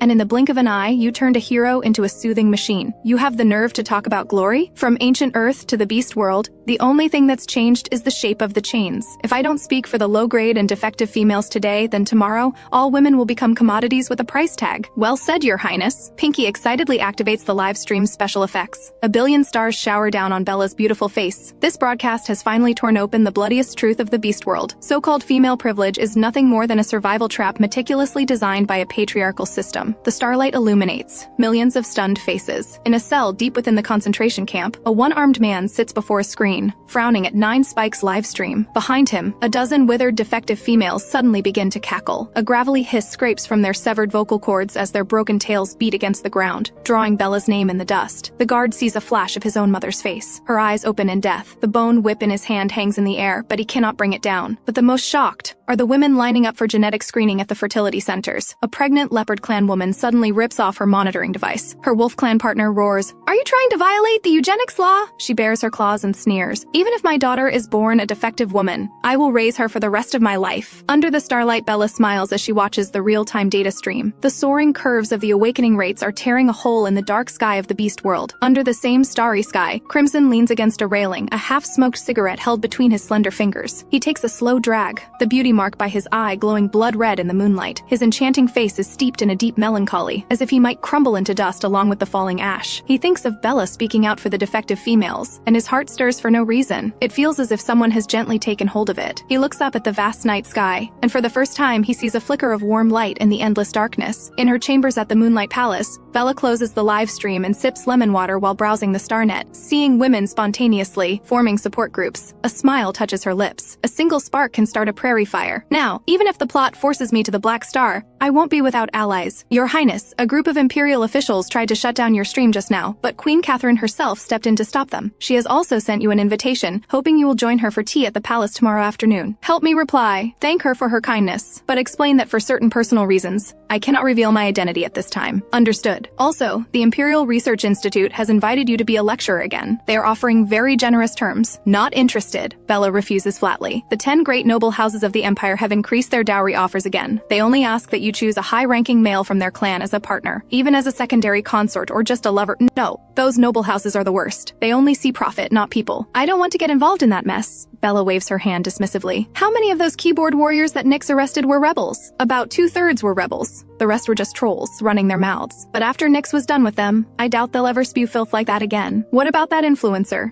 Justice Bear. Was he a rebel? He wasn't a rebel, just a scummy influencer who took money to do their dirty work. The guy was total trash though. He forced that otter girl to accuse you, made them sell their bodies for money, and then spent it all on women with high fertility rates. Nyx severed his root of immorality, chopped it up, boiled it into a soup, and made him drink it. It was like fighting poison with poison, but on a whole other level. He was that brutal? Bella's pupils tremble. She almost feels a little sorry for the influencer. What did you expect? The Imperial Executioner isn't just a nickname. On a monitor that suddenly pops up, cold light carves out Nyx's statuesque profile. His black uniform encases a powerful, explosive frame, and his long, venom-tinged hair flows from beneath his military cap. He presses his black-gloved fingertips to his temples, hearing the shrill screams of the man forced to drink the hot soup. A smile touches his scarlet lips, as if he's listening to the most beautiful symphony. Bella looks at Nyx's handsome, ascetic, and cruel face, then quickly looks away. God, that's intense. A living, breathing sadist. The perfect dark and twisted prison warden. She feels her throat go dry and quickly takes another sip of orange juice. Your Highness, your mental energy is very low. You need to recharge by being close to a partner. Should I call Nyx back to help you replenish? No! Bella leaps to her feet, nearly sending her cup flying. That dark, twisted serpent is someone to be admired from afar, not played with up close. Besides, he's busy interrogating prisoners. If I called him back for cuddles and kisses, he'd probably just inject his venom into my mouth. Then how about Crimson? He happens to be in the Imperial capital as well. Pinky displays the surveillance video. Crimson is leaning against a moonlit railing, his silk shirt slipped down to his elbows, revealing wrists as pale as jade. In the flickering light of his cigarette, his enchanting face is etched with a heart-wrenching melancholy. Your Highness, foxes are delicious too, you know. No worse than Big Tiger, Pinky says with a sly grin. Bella chokes, spraying a mouthful of juice. Your Highness, no matter how delicious foxes are, you don't have to get that excited, Pinky says, quickly ordering a robot butler to bring tissues and clean the table. Delicious my ass! Bella puts down her cup, annoyed. Crimson is a cunning fox. Direct contact with him is too risky, I might blow my cover. Your Highness, if you want to level up, you can't be a picky eater. You have to choose one. Nyx, Crimson, or Azure. I want to level up too, but I can only absorb their beast essence after achieving a union of spirit and flesh. It's too difficult, Bella sighs. All three of them are twisted in their own way. I have no confidence I can handle them, Pinky says helplessly. Then shall I call Big Tiger back to help you recharge? Bella frowns. He's busy at military headquarters. Don't bother him. Your Highness, this is bad for your health. High-ranking Imperial women always marry powerful partners to earn money and support the family. Then they pick a few obedient, handsome men to be their recreational partners. I'm not interested in starting a harem of hot guys. Let's drop this useless topic. I want to see how many gold coins I earn tonight. Bella opens the back end of the livestream platform and is instantly stunned by the long string of zeros. Total donations of 300 million gold coins? That means we get 150 million. You won't have to worry about. Next month's fine. If you open up a reservation channel for soothing sessions, tons of male beasts would pay a fortune for your services. I am the Imperial Princess. Earning money by soothing male beasts would damage my reputation. If Queen Catherine found out, she'd either beat me to death or force me to take all of them as partners, Bella says, shaking her head quickly. Queen Catherine is the beast world's equivalent of a ridiculously overpowered protagonist. Back in her day, she took any partner she saw, to the point where her harem was overflowing. What's so bad about that? Queen Catherine was only A rank back then, the most unremarkable member of the royal family. She climbed all the way to 3 seconds rank and took the throne by accumulating partners. You should learn from her! Bella rolls her eyes. Her mental talent is devour and fuse. She can absorb any amount of beast essence and convert it into energy. I don't have that ability. Absorbing just one would probably make me explode. Then we can just take 2 or 3 approximately. You're asking for it? Bella pretends she's about to smack Pinky. Suddenly, a chime sounds, and a golden letter marked with the wings of a monarch butterfly scepter pops up. Your Highness, Her Majesty the Queen summons summons you to the palace at once, Pinky says seriously. She probably wants to question you about your relationship with 9 Spikes. Find me a sharp outfit. Bella finishes her lemon water in one gulp. Pinky directs a robot butler to bring over a mobile wardrobe. Bella chooses a vest and trouser set. The moment she puts it on, her aura becomes immense, the flowing fabric radiating a dangerous keep your distance. Men signal. Pinky silently takes out a pair of tinted sunglasses and puts them on her. At this moment, Bella perfectly embodies the saying, suit on, feelings gone, power stance, no romance. She has evolved from a love-struck sweet girl into a money-making goddess of war. Time to go. Inside the imperial palace, Bella curtsies. This daughter greets your majesty. Do you know what you've done wrong? I do not know where I have erred, Bella replies, her expression calm. Conspiring with 9 Spikes to deceive me. Do you truly believe I will not punish you for this? Your majesty, please understand. I didn't mention it before because I hadn't yet become her disciple. It was only after she helped me improve my physical and mental rank that I formally accepted her as my master. It was my mistake for not informing you sooner. Her tone is sincere. Queen Catherine looks her once useless youngest daughter up and down, then turns to the captain of the guard. Test her mental power. A guard brings the measuring device. Bella places her hand on it, carefully concealing her snake fang and power bank tentacles. Constitution B rank. Mental power A rank. Not bad, Queen Catherine nods. This 9 Spikes is indeed talented. I am thinking of adopting her as my daughter and granting her the same title of princess as you. What do you think? Mother, she has her reasons and cannot reveal her identity. I'm afraid she must decline your generous offer, hiding on the star net and stirring up trouble. In my view, she wants to shake the very foundations of the empire, Queen Catherine says coldly. Mother, 9 Spikes has always supported female independence and strength, just as you did in your day. Don't be fooled by the queen's current power. She was once a puppet controlled by the great noble houses. You trust her that much? The queen asks, frowning at Bella. Because the rebel army is our common enemy. She will not betray me. Your eldest sister once swore to me that a certain man would never betray her. Later, she tried to steal my throne to offer it to him as a wedding gift. The queen sneers. You look just like her right now. Mother, I'm not into girls, and I'm definitely not into myself, Bella states unequivocally. She was only 8 when her older sister was exiled. Her memory of her is of a naive, kind, saintly character who got into a tragic romance with the rebel leader and then tried to steal the throne to heal his broken soul. Being love-struck is a real curse. Where do you learn all this nonsense? The queen is both annoyed and amused. She waves her hand dismissively, signaling for her to leave. As Bella walks out of the palace, a wave of dizziness hits her. Just as she is about to fall, the scent of agave washes over her, and she lands in a warm, strong embrace. Big Tiger?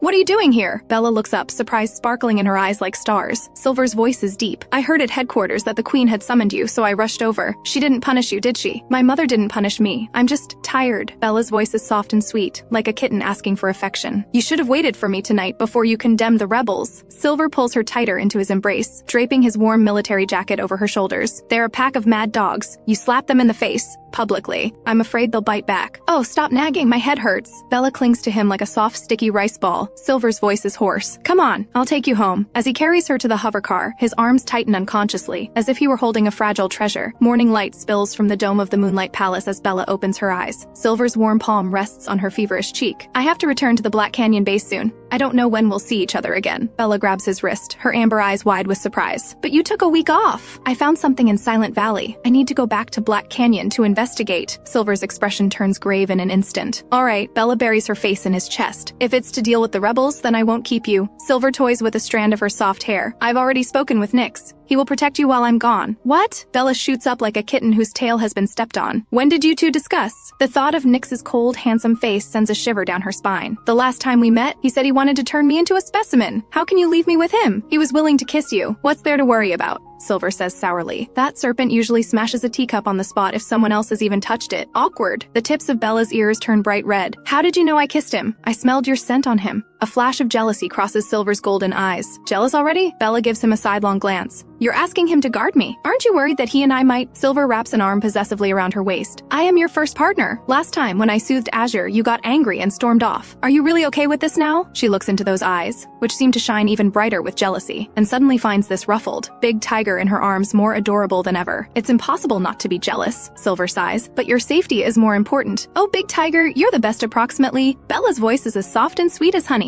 A contented purr rumbles in his throat, just as he leans in for a kiss. The faint scent of mandala flower wafts in through the window. Silver's ears instantly tense up. That crazy serpent is back. He pulls Bella behind him protectively. The golden door hinge creaks softly. Nyx is leaning against the doorframe, a delicate crystal food container held in his long fingers. Morning. His voice is like honey-laced poison. His reddish, slitted pupils sweep over the messy bed, lingering for half a second on Bella's blushing cheeks. What delicious thing did you buy? Silver asks, casually reaching for the container. Nyx neatly intercepts his wrist. Don't touch it with your dirty paws. The moment their eyes meet, it's as if of blue lightning crackles between them. Seeing the standoff, Bella clutches her stomach and puts on a pitiful act. "I'm so hungry!" To the dining room, Nick says, stepping aside to clear the way. "I'll carry you!" Silver scoops Bella into his arms and dashes to the dining room like a whirlwind. Nick deliberately opens the container and pushes a porcelain bowl in front of Bella. As her fingertips brush against the back of his hand, she's struck by how cold he is, yet fatally alluring. Inside her mind, Pinky is spamming the screen. "Chef Boy is so thoughtful, he brought all your favorites. A prison warden by night, a chef by day. So thrilling. Shut up." Bella takes a sip of the rich soup and suddenly thinks that maybe this venomous serpent Nyx isn't so bad after all. To capture a woman's heart, you must first capture her stomach. The ancient earthlings were right, Pinky thinks to itself. Silver's claws unconsciously scrape against the tabletop. "Venomous serpent. Did you get anything out of those rebels you caught yesterday?" Nyx lifts his reddish, slitted pupils nonchalantly. "And what did you find in Silent Valley?" "Military secret," Silver says, baring his sharp canines. But Nyx just gives a soft chuckle, spinning a small plate with his fingertips. "Same here." Those two simple words are filled with a calm, commanding pressure. Invisible gunpowder ignites in the air. Pinky sparks with excitement in her mind. A male showdown. Time to unleash the ultimate moves. "Show down my ass!"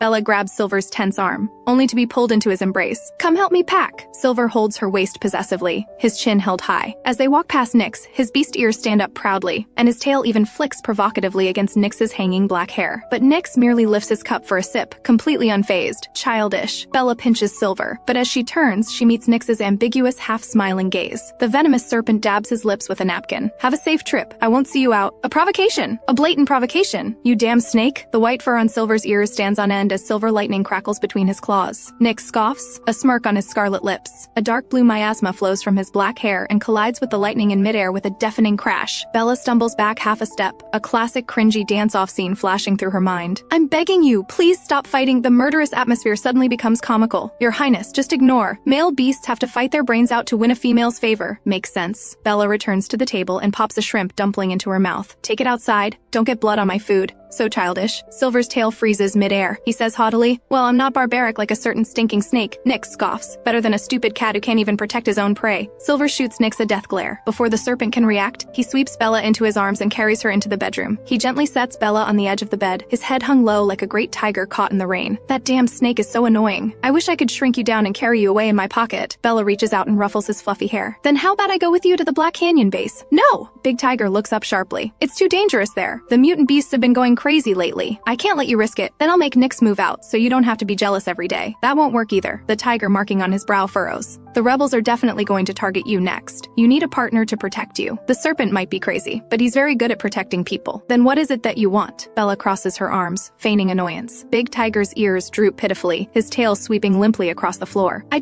don't want anyone else to see you. I don't want anyone else to get close to you." Such a clingy tiger. What a sweet problem to have approximately. Pinky suddenly chimes in. "It doesn't have to be so complicated. If you miss Big Tiger, you can just have a holographic video call." "That's a good idea," Bella says, raising an eyebrow and draping her arms around Silver's neck. "I'll order a holographic projector. We can call each other when we have time." "Really?" The previously dejected tiger's golden eyes light up. "Your Highness, a custom holographic projector costs at least 20 million gold coins approximately." "That expensive?" Bella pauses. Silver remembers the price tag, and his handsome face freezes. He scratches his cheek and says with a forced laugh, "As long as you have me in your heart, that's enough. You don't need to buy a projector." Pinky gloats. Big Tiger is broke. The White Tiger fleet just fought through 3 waves of mutant beasts. All their military funds went into warship repairs and mecha maintenance. The money for the Berserker pills last time came from his own personal savings. "Looks like Big Tiger is going to have to live off Her Highness now." "Don't worry, this princess can afford to keep you." Bella gently strokes the soft tip of Silver's ear. The donations from this month's 2 live streams exceeded 200 million, plus the 60 million from the Berserker pills. That's more than enough to raise a few fluffy pets. Silver clenches his fists secretly. He has to push for the military's funding to be fast-tracked, and the new energy mine needs to be developed as soon as possible. He can't let his master think he's a poor man. A notification chimes from his smart brain. "Commander, 30 minutes remaining until the warship's departure. Please proceed to the boarding gate immediately." Silver's face falls. The rebel base in Silent Valley had research data on mutant beasts. "I suspect they're the ones behind the recent mutant beast tides. You publicly humiliated them last night, cutting off their funding and ruining their plans. They will definitely not let this go." "Military secrets? Is it really okay to tell me this?" Bella freezes. Just moments ago when Nyx asked him, Silver acted like he'd rather die than spill anything. "I have no secrets from you." Silver pulls her close, plants several kisses on Bella, then whirls away like a tornado. Does my lady miss that silly tiger so much? A deep voice rumbles. Nick stands with arms crossed, leaning against the doorframe, his jade-like chest barely visible. Bella lifts her chin, wearing a noble and aloof expression. Something you need? Nick smiles slightly, lowering his gaze to study her. My lady has eaten your fill. Isn't it time to feed me? Bella bends down and pecks Nyx's lips. Floral jelly tastes great, but it's poisonous. Can't have too much. Just as she's about to pull away, strong arms wrap around her waist, holding her tight. That's it! Nyx narrows his dark red vertical pupils. His kiss carries the unique aggression of a venomous dragon, nearly intoxicating Bella. Just as her consciousness begins to fade, the shadow deep in her mind suddenly transforms into a twisted skull. Sharp pain like steel needles pierces her temples. A surge of violence suddenly rises from her heart. Bella's pupils flash with an eerie red glow. The skull shadow shrieks, "Tear him apart! Destroy him! Make him fall into dust and become mud!" "Your Highness, stay calm," Pinky shouts anxiously. Big Mouth Tentacle and the charging tentacle work together to beat the skull shadow back. As consciousness returns,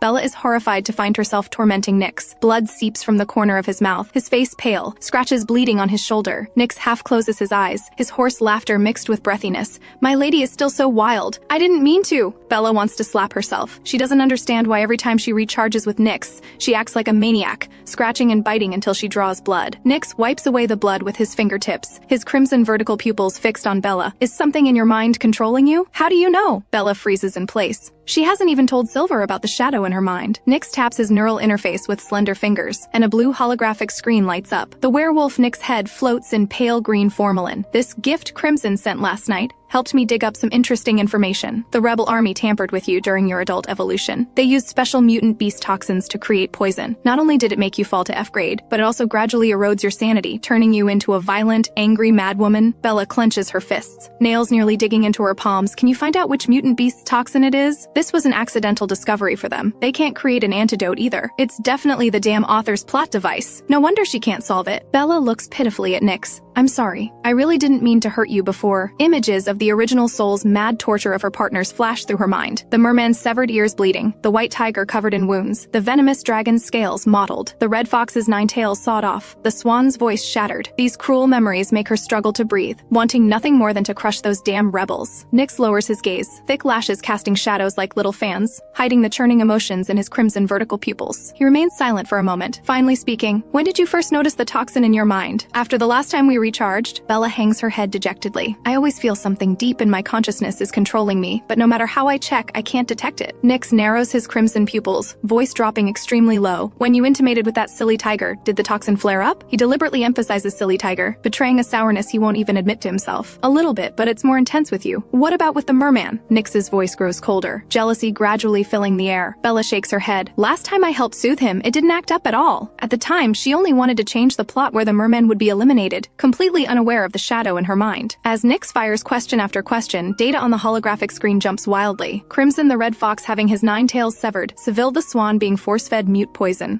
all converted into dense curves. This poison is most likely related to how long each partner spends with you. During the wedding, Silver and Azure couldn't return from defending the front lines. I, Crimson, and Seville were by your side, so you would— Nyx's voice suddenly stops, his chest flooding with dense, stabbing pain. The memory of the mad figure scraping off his protective scales is gradually completely replaced by the person before him. Bella's moist eyes downcast, her tearful apologies transform into gentle blades, piercing the softest parts of his heart. The sweet cream fragrance fills the hollow in his chest, as if new flesh is growing from deep within his scars. "Nyx, until we find an antidote, I'll reduce our recharging sessions." Bella looks at the bloody scratches on Nyx's shoulder. They've finally repaired their relationship. She can't let it be destroyed again. "No." Nyx suddenly narrows his crimson pupils, his voice dark and hoarse. "I like it when you're rough with me." Nyx pulls Bella tighter, deliberately grazing her pulsing artery with his fangs. "My flesh and blood were born to be your sacrifice." It's the madness and obsession carved into a venomous dragon's genes, the desire to drag his beloved into the abyss to sink together. Bella feels both fear and excitement, like playing a dark supernatural romance game, deadly yet mesmerizing. Nyx's communicator emits a special ringtone. He gloomily opens the device. "Lord Nyx, following tip-off leads, we successfully caught a minor rebel army leader. He has the Star Cluster directory for rebel recruitment, but unfortunately he's tight-lipped. Won't talk no matter how we interrogate him." The corner of Nyx's mouth curves up slightly. slightly. I love these tight-lipped rebels the most. The harder the bone to crack, the more flavorful it is to chew. Bella asks curiously, who lives in Dawn Moon District? Nix patiently explains, it's a gathering place for the Rat Clan. Most work as delivery drivers, couriers, and newspaper reporters. They were well informed, so they're called Dawn Moon District residents. I'll go immediately. Nix closes the communicator, looking at Bella with slight apology, my lady. I'm sorry, but I'll probably be very busy recently. After your live stream with 9 spikes last night, reports against the rebels are coming in like snowflakes. Even the rebels are turning on each other. The tribunal has caught more rebels in these 2 days than in the previous 2 months. That's exactly the effect we wanted. Bella waves her hand. Go quickly. Don't delay important business. Be extremely careful. Be good. Wait for me at home. Nix gently ruffles her hair, puts on his black tribunal coat, and leaves. The venomous dragon is really not bad. I'll never scold him again. Pinky's opinion of Nix has greatly improved. Your Highness tortures him 1,000 times, yet he treats your Highness like first love. What a good snake. Bella gazes in the direction Nix disappeared, her lips involuntarily curving upward. Anyone else would have hated her by now, but this gloomy, cold, venomous dragon, even when covered in wounds, instinctively shields her behind him. She rubs the wrist he had touched. Honestly, she's a bit moved. Your Highness, is there really no cure for your poison? This poison hides in the depths of my mind like a ghost, invisible and intangible. I'm at my wit's end too. Bella sighs helplessly. She wants to detoxify herself too. Didn't Silver go investigate the rebels and mutant beasts? Maybe he can find clues to the antidote. Should you tell him? Bella shakes her head. Silver has a hair-trigger temper. If he knew I was poisoned, he'd definitely come back to fight the rebels to the death. Letting him focus on investigating the mutant beasts might still offer hope. This poison is still controllable for now. It just reacts more strongly when recharging with Nix.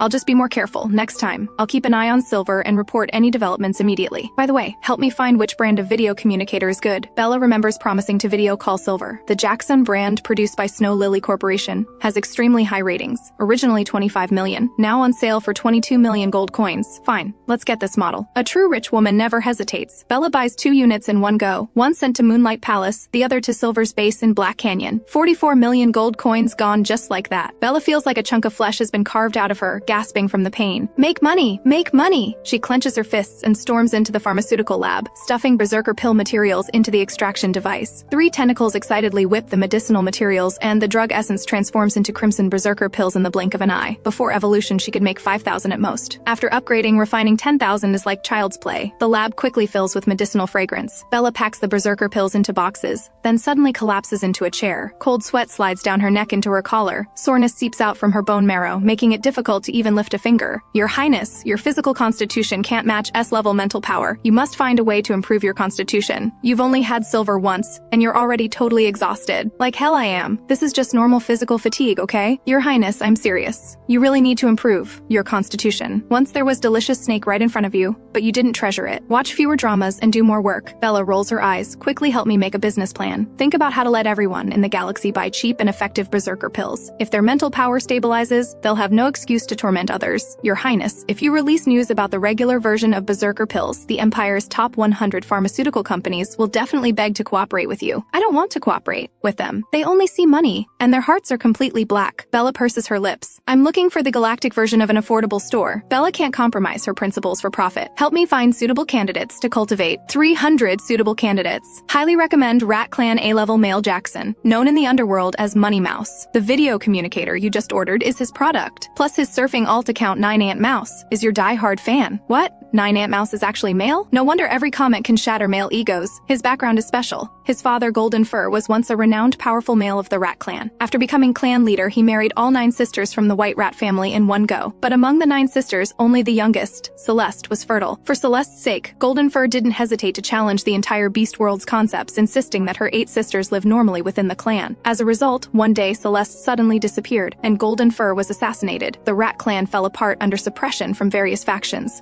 17-year-old Jackson and his 4 blood brothers became wandering beasts. Only after he awakened his mechanical talent and founded Snow Lily Corporation did he start making money with his brothers, while searching for their missing mother. Recently, they've been acting like madmen, frantically reporting rebel hideouts. They've probably dug up some crucial clues. Aren't they afraid of retaliation from those rebel maniacs? Bella furrows her brow. Even she, a noble princess, has to carefully hide at home to avoid them, let alone the 5 Mouse brothers. Check and see what clues he's actually found. There's a classified document in his smart brain recording reporting his mother Celeste's abnormal behavior before she disappeared. A blurry surveillance video appears before Bella. In the footage, a beautiful white-haired young woman's eyes show both terror and confusion, as if struggling against some powerful and evil force. Bella's temples suddenly throb with pain, the shadow in her mind seeming to receive mysterious orders and going berserk. She's poisoned with the same toxin as me. Bella presses hard against her temples. The three tentacles sense their master's crisis and viciously whip the shadow, forcibly suppressing it. Contact Money Mouse immediately. I need to investigate this personally. Dawn Moon District, Rat Clan meeting room. Brown-haired, brown-eyed Jackson sits at the head of the conference table. To his left, four blood brothers with severed arms, broken legs, and blind eyes sit side by side. Jackson, the high priest, slams the table angrily. Your crazy reporting of the rebels. Are you trying to destroy our Rat Clan? Years ago, your father insisted on opposing those big shots, bringing disaster to our family. Are you going to repeat the same mistakes now? Look at your four brothers.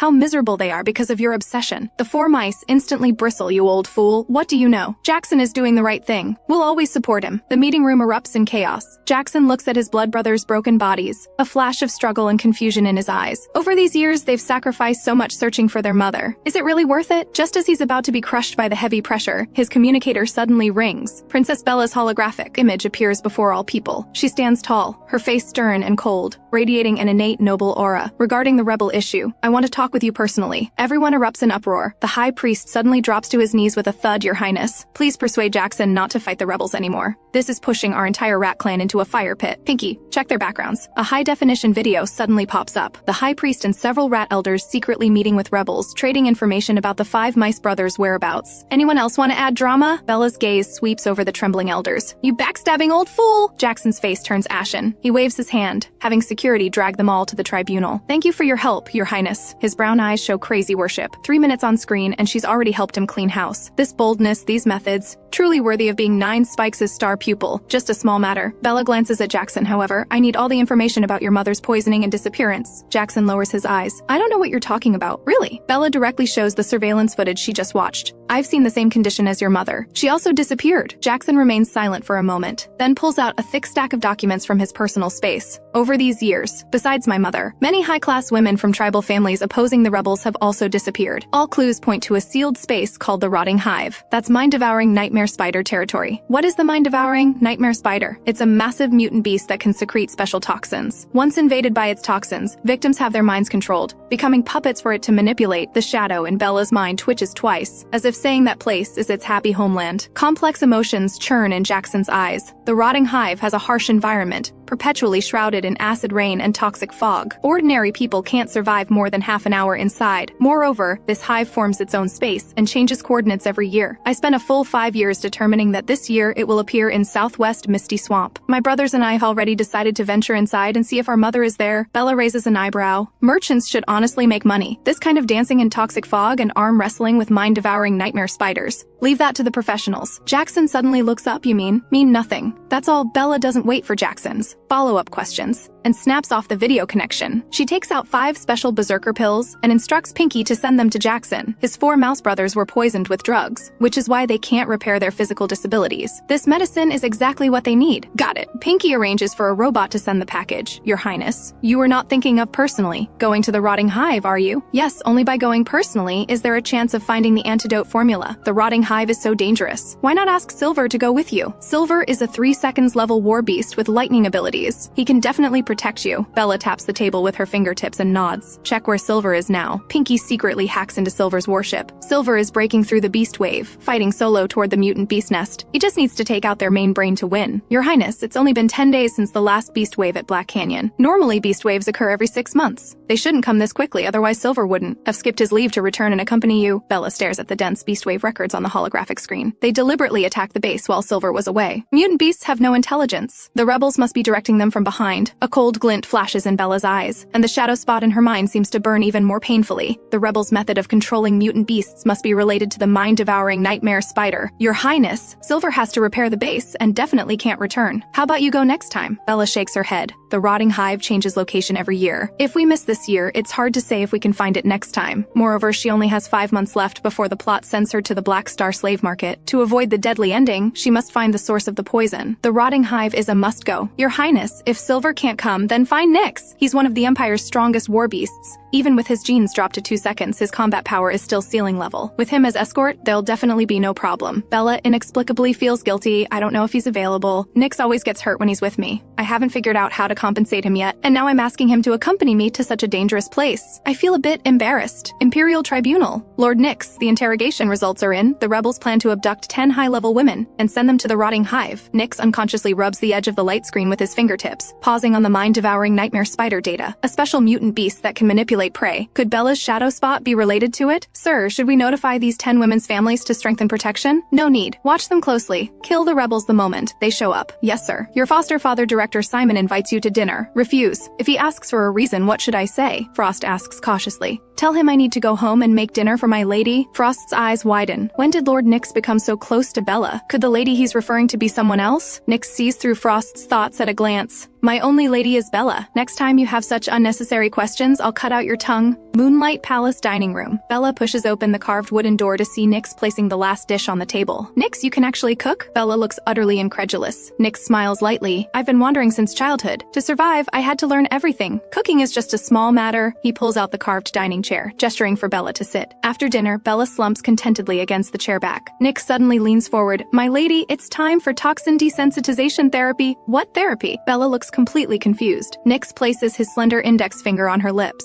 Bella's ears instantly turn red. No, I don't want to hurt you anymore. Thinking of the blood seeping from Nyx's lips makes her feel deeply guilty. Nyx grasps her wrist and presses it to his heart. Bleeding and pain are very stimulating for me. Bella breaks free from Nyx's restraint. Nyx, that thinking is wrong. Love and kissing should be sweet and warm, two hearts gradually drawing closer, not a way for you to seek stimulation. Bella doesn't like tormenting people, nor does she like Nyx's kind of destructive, out-of-control love. Light falls on Nyx's stunned, handsome face. No one has ever said such things to him. He evolved from a lowly black snake to a venomous dragon. Pain and bloodshed are his accustomed survival rules, but Bella's words are like a beam of light, shining straight into his dark and twisted heart, disrupting all his understanding. Nyx lowers his eyes. Scenes from his past, wandering years flash rapidly through his mind. Being beaten bloody for stealing food when starving and cold, fighting other vagrant children for moldy bread in dark alleys, and those countless nights of betrayal and humiliation. These memories coil around him like venomous snakes, making him build a hard shell through blood and slaughter, completely burying all softness and tenderness. The dining room air seems to freeze for half a minute. When Nyx looks up again, those eyes usually filled with coldness and madness now seem covered with mist, rarely showing some helplessness. Teach me that kind of sweet kiss you mentioned. Bella blinks in surprise. She looks at Nyx's tense jawline, seeing him trying to maintain his usual cold appearance while unable to hide the cautious expectation in his eyes. Are you serious? The Nyx in her memory was always that thorn-covered venomous dragon prowling at bloody edges, but now he's like a clumsy, stubborn child asking her for warmth he's never possessed. Nyx doesn't answer, just steps forward half a pace, his well-defined hand falling on her shoulder with force. So gentle, it's as if touching fragile glass. Teach me. But I don't know how either. Bella's voice trembles. Despite talking so confidently, she's actually been single for over 20 years with kisses she can count on one hand. Nyx's red pupils mist with tears, his thin lips forming a wronged curve like an abandoned puppy. My lady is lying to me. He grasps Bella's wrist suspended in midair. You clearly said you'd teach me. I'm so sad. Bella's heart pounds like drums, and the shadow in her mind gets beaten down just as it tries to act up. If I don't teach well, you're not allowed to laugh at me. She blinks and begins the on-site lesson. You taught very well. I want to learn more next time. Bella takes a deep breath to calm her chaotic heartbeat. By the way, I have something to discuss with you. She explains everything about Jackson, Celeste, and the rotting hive. The mind-devouring nightmare spider's toxin is very likely related to the shadow in my mind. I must go. Nyx tightens his arms. I'll take the tribunal forces to flatten the hive. You stay here and wait for me to bring back the mutant beast core. No. Bella shakes her head. Samples removed from the hive are extremely prone to failure. The toxin characteristics must be analyzed on site. She stands on tiptoe, cupping his tense profile. I understand the danger there better than anyone, but this is the key to unlocking the shadow toxin. I must go personally. After a long standoff, Nyx finally relents. Then you must stay right by my side at all times. Deep in the rebel base, alarms blare like death knells. Red warning text flickers in the darkness. Lord Lay in black robe sits in the high seat, his aura so oppressive it could solidify. The communications captain, drenched in cold sweat, falls to his knees with a thud, my lord. The Starnet army is completely wiped out. The Imperial capital stronghold has been destroyed. The infiltration plan has utterly failed. Useless. Have you found any trace of 9 spikes? She's hidden too deeply. But Bella has made a move. The communications officer hastily opens the light screen. Jackson told her the secret of the rotting hive. Executor Nyx has also mobilized elite forces to search Southwest Misty Swamp and deployed extra personnel to monitor the high-class women we've targeted. Originally, we only wanted to deal with those ungrateful 5 mice, but But now, Lord Lay's claws viciously dig into the steel chair, a tribunal executor and 9 Spikes disciple. This combination is much more delicious than 5 mice. Assemble the suicide squads to infiltrate Southwest Misty Swamp. I want to prepare an unforgettable feast for Nyx and Bella. Let this pair of prey be buried forever in the deepest part of the rotting hive, Moonlight Palace, Bella's bedroom. Frost opens Nyx's emergency communication request. Lord Nyx, there's activity in Southwest Misty Swamp. Tomorrow morning at 11 o'clock, the rotting hive coordinates will activate. Shall we proceed as planned? Proceed as planned? Nyx ends the communication and grasps Bella's wrist seriously. Tomorrow you must follow my commands completely. If you dare act tough, I'll tie you to my back. Bella immediately nods obediently. Southwest Misty Swamp. Bella walks over, stepping on rotting leaves. Jackson, huddled in the corner, sees Bella and his eyes immediately light up. Your Highness, thank you for sending the medicine. Behind him, the 4 mice who once had severed arms and blind eyes now move normally. Bella nods and smiles. You've recovered well. Want to go to the rotting hive together? Jackson's peripheral vision glances at Nyx leaning against an ancient locust tree. The venomous dragon is carving rotten wood with a dagger, his crimson lips curved in an arc that makes the air itself feel cold. No. Jackson takes 2 steps back, his smile looking worse than crying. The tribunal forces promise to help search for my mother. We won't go cause trouble. Bella is about to speak when her wrist is suddenly grasped. It's getting late. Nyx's gaze fixes on Jackson, making the battle-hardened Rat Clan leader's spine go cold. Why are you scaring them? Bella backhands and lightly bumps his chest with her elbow. Nyx covers his chest and steps back half a pace, his lashes trembling as he shows a wronged expression. This pitiful appearance startles all 5 mice into wide-eyed stares. She glances at the drama king venomous dragon, then turns to Jackson. After I return from the rotting hive, I have business to discuss with you. Jackson bows and takes his leave. Bella turns around. Nyx, Jackson is an important business partner, just a opportunistic rodent. Nyx tucks the loose hair by her ear behind it. If you want connections, the entire empire can be presented to you. Why keep this kind of... Bella's expression turns cold. I have my own principles in doing things. Rein in your controlling nature. She knows Nyx's inherent dominance too well. If this possessiveness isn't checked in time, it will eventually become emotional shackles. Nyx looks at her stubborn brows and eyes, finally slowly raising both hands. I went too far. I'll listen to you from now on. His deliberately softened tone carries some appeasement. Bella stands on tiptoe and pecks his lips lightly. That's more like it. Her fingertips caress the thin calluses on Nyx's palm. Love shouldn't be about who tames whom, but walking side by side. Just then, Frost walks through the thin mist, my lord. We've searched within a 10-mile radius and found a batch of bombs the rebels had planted in ambush. Nyx frowns, keenly catching a trace of barely perceptible abnormality. 11 o'clock sharp. A bell suddenly rings and the void tears apart. A black vortex opens like a giant maw. Hundreds of spider shadows surge up from underground like ghosts. Immediately after, a black mushroom cloud dozens of feet high shoots skyward, debris wrapped in terrifying shockwaves pouring down like torrential rain. The reconnaissance team is instantly torn into severed limbs by the explosive force. Nyx reacts extremely quickly, black scales instantly covering his entire body like a tide, wrapping Bella tightly in his embrace.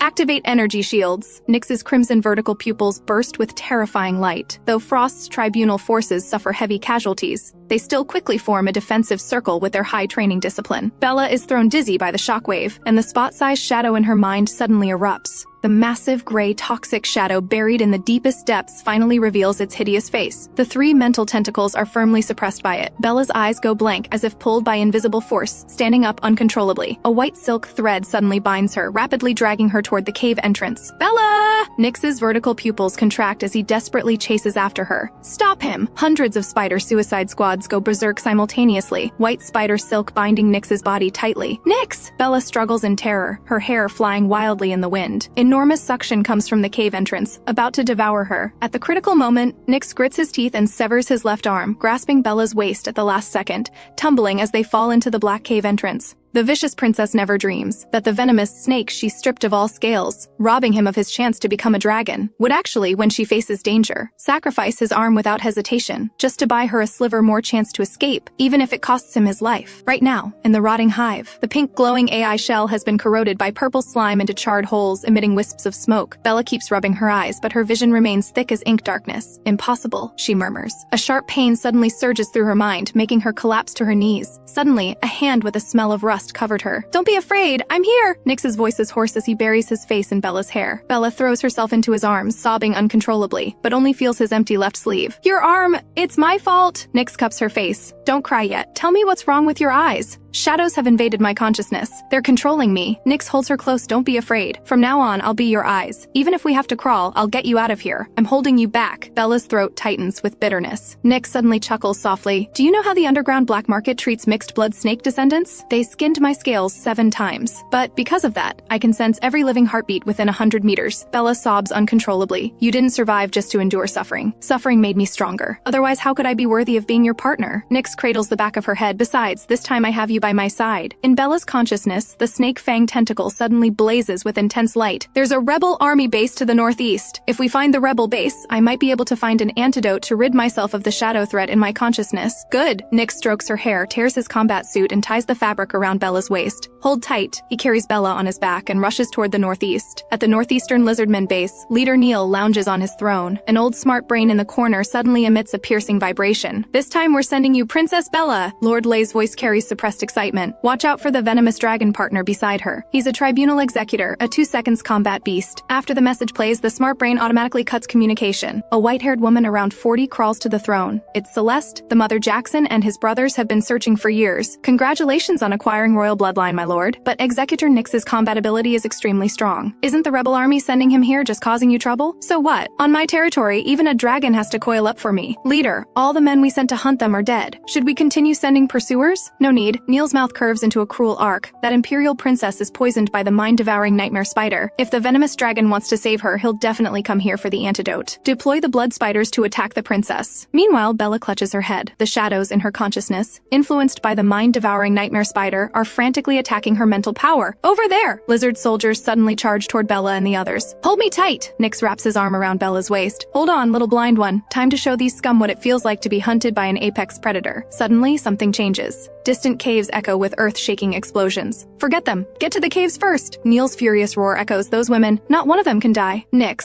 hiding in the shadows, breathes a sigh of relief. Suddenly, a white-haired woman runs out from the shadows, and he immediately grabs her throat, his beastified strength nearly crushing her windpipe. At the critical moment, Bella suddenly smells the distinctive fragrance of sage. In this rotting hive, only Celeste, the mother Jackson searched for 6 years, would carry this rat clan healing herb. Nyx! Stop! She might be Celeste! Celeste looks up in surprise. How do you know me? Jackson and his brothers searched for you for 6 years. They said their mother always carried the scent of sage. My children, are they still looking for me? Celeste's cloudy tears wind down the wrinkles at her eyes. Celeste, now's not the time to cry. Do you know where the mind-devouring nightmare spider's leader is? I need its original venom to make an antidote in the Forbidden Zone, but only Neil has the key to get in. She pulls out a faintly glowing herb from her pocket. This white spider grass can suppress spider poison. It lasts about half an hour. Try eating it first. The moment the bitter juice slides down her throat, Bella's blurry vision gradually clears. She also sees clearly Nyx's terrifying profile after going berserk. Don't look! Nyx turns his face away, his hoarse voice carrying embarrassment and awkwardness. Bella grabs his wrist. These are your medals for protecting me. Very handsome. She forces herself to gather mental tentacles and probe into his consciousness, but excruciating pain crashes over her like a tide. Nyx circles her waist. Are you crazy? You're half dead yourself. Yet you still want to help soothe me? I'm sorry. I'm holding you back. Bella holds back tears. Nyx's rage transforms into a helpless sigh. I really don't know what to do with you. Let's get out first before being affectionate, okay? Neil's leader cave has a smart brain that can contact the outside world. We need to get there quickly. Celeste pulls out a small ceramic bottle. Coat your whole body with this. It can fool spider egg detection. Bella takes the bottle, quickly applies it to herself and Nyx, then follows Celeste to a dark red cave entrance. The leader's cave is ahead. As soon as we get in and find the smart brain, we can— Watch out! Nyx embraces Bella while his tail wraps around Celeste as they leap away from the cave entrance. White-haired traitor! Bringing outsiders to steal the smart brain. None of you will leave alive. Neil's roar carries a bloody wind, as thousands of lizard soldiers surge from all directions, completely sealing off their escape routes. Nyx's dragon tail slams the ground. Go! He growls low, his beastified body blocking in front of Bella and Celeste. Neil suddenly whips his tail tip, white spider silk wrapping around Celeste's ankle. Wanna run? First I'll strip your skin to make a cushion. Celeste looks at Bella in despair. Don't worry about me, go! Bella gathers mental tentacles and shoots them toward Neil's forehead. Neil's whole body shudders, and his tail involuntarily loosens. Nyx seizes this momentary gap and rams Neil, sending him flying. Go quickly! Bella hurriedly pulls Celeste into the leader's cave, enduring the severe pain in her temples as she connects mental tentacles to the smart brain interface. Danger alert! Hacker intrusion detected. The smart brain screen flickers violently. Then Pinky's whimpering voice sounds, Your Highness, I finally contacted you. You must replace the electronic chip when you get back, or I'm really going to explode. Hearing this familiar nagging, Bella's eyes instantly burn. Pinky, quick, contact Silver and Azure to rescue us. We can only hold out for 20 minutes at most. Your Highness, Silver and the others have been frantically searching for you outside. They've already— Before Pinky finishes speaking, the cave wall suddenly makes cracking sounds. Your Highness, dodge quickly. Bella reflexively cuts the mental connection, pulling Celeste into a corner. In a thunderous crash, a spike-covered lizard tail smashes the smart brain into broken fragments, then continues swinging toward them. At the critical moment, a dragon claw covered in black-purple scales tears through the air, deeply embedding in the lizard tail bone and dragging it away. Don't touch her! Nyx tears the giant lizard tail apart with one hand. After going berserk again, Nyx stands 3 meters tall, dark purple veins bulging under his skin, the beast core at his neck glowing weakly but stubbornly. Princess, let's go deeper into the cave. It's safer there. Celeste nervously grabs Bella's arm, but Bella stares fixedly at Nyx. His back is covered with wounds so deep they show bone, each one bleeding purple-black blood. This is a sign that his beast core is about to shatter. Go quickly! Nyx takes one deep look at Bella, then staggers toward Neil. Nyx! Bella shakes off Celeste's hand. I'm not leaving. I want to stay here with him. Celeste sighs deeply, her hoarse voice wrapped in self-mockery. We can't escape anyway. Seeing Neil get beaten like this with my own eyes is worth it. The two hide in a safer corner, nervously watching Nyx confront Neil. Neil lets out an angry hiss. Damn venomous dragon! You've ruined my century-long plans and destroyed my elite. I'll kill you. Neil stuffs spider eggs into his mouth. This is the forbidden ritual of forced fusion with the mastermind. Imperial Executor, I admit you're strong, but you've reached your limit. Die! Neil opens his bloody maw, green spider silk wrapping around Nyx's limbs like living creatures, steaming with white smoke. Nyx looks down at Bella's pale face, infinite tenderness and reluctance rising in his heart. But the next second, his aura suddenly surges. Let's go to hell together! He glares viciously at Neil as his beast core explodes with a bang. His broken body falls to the ground, spreading a purple pool of blood. Nyx!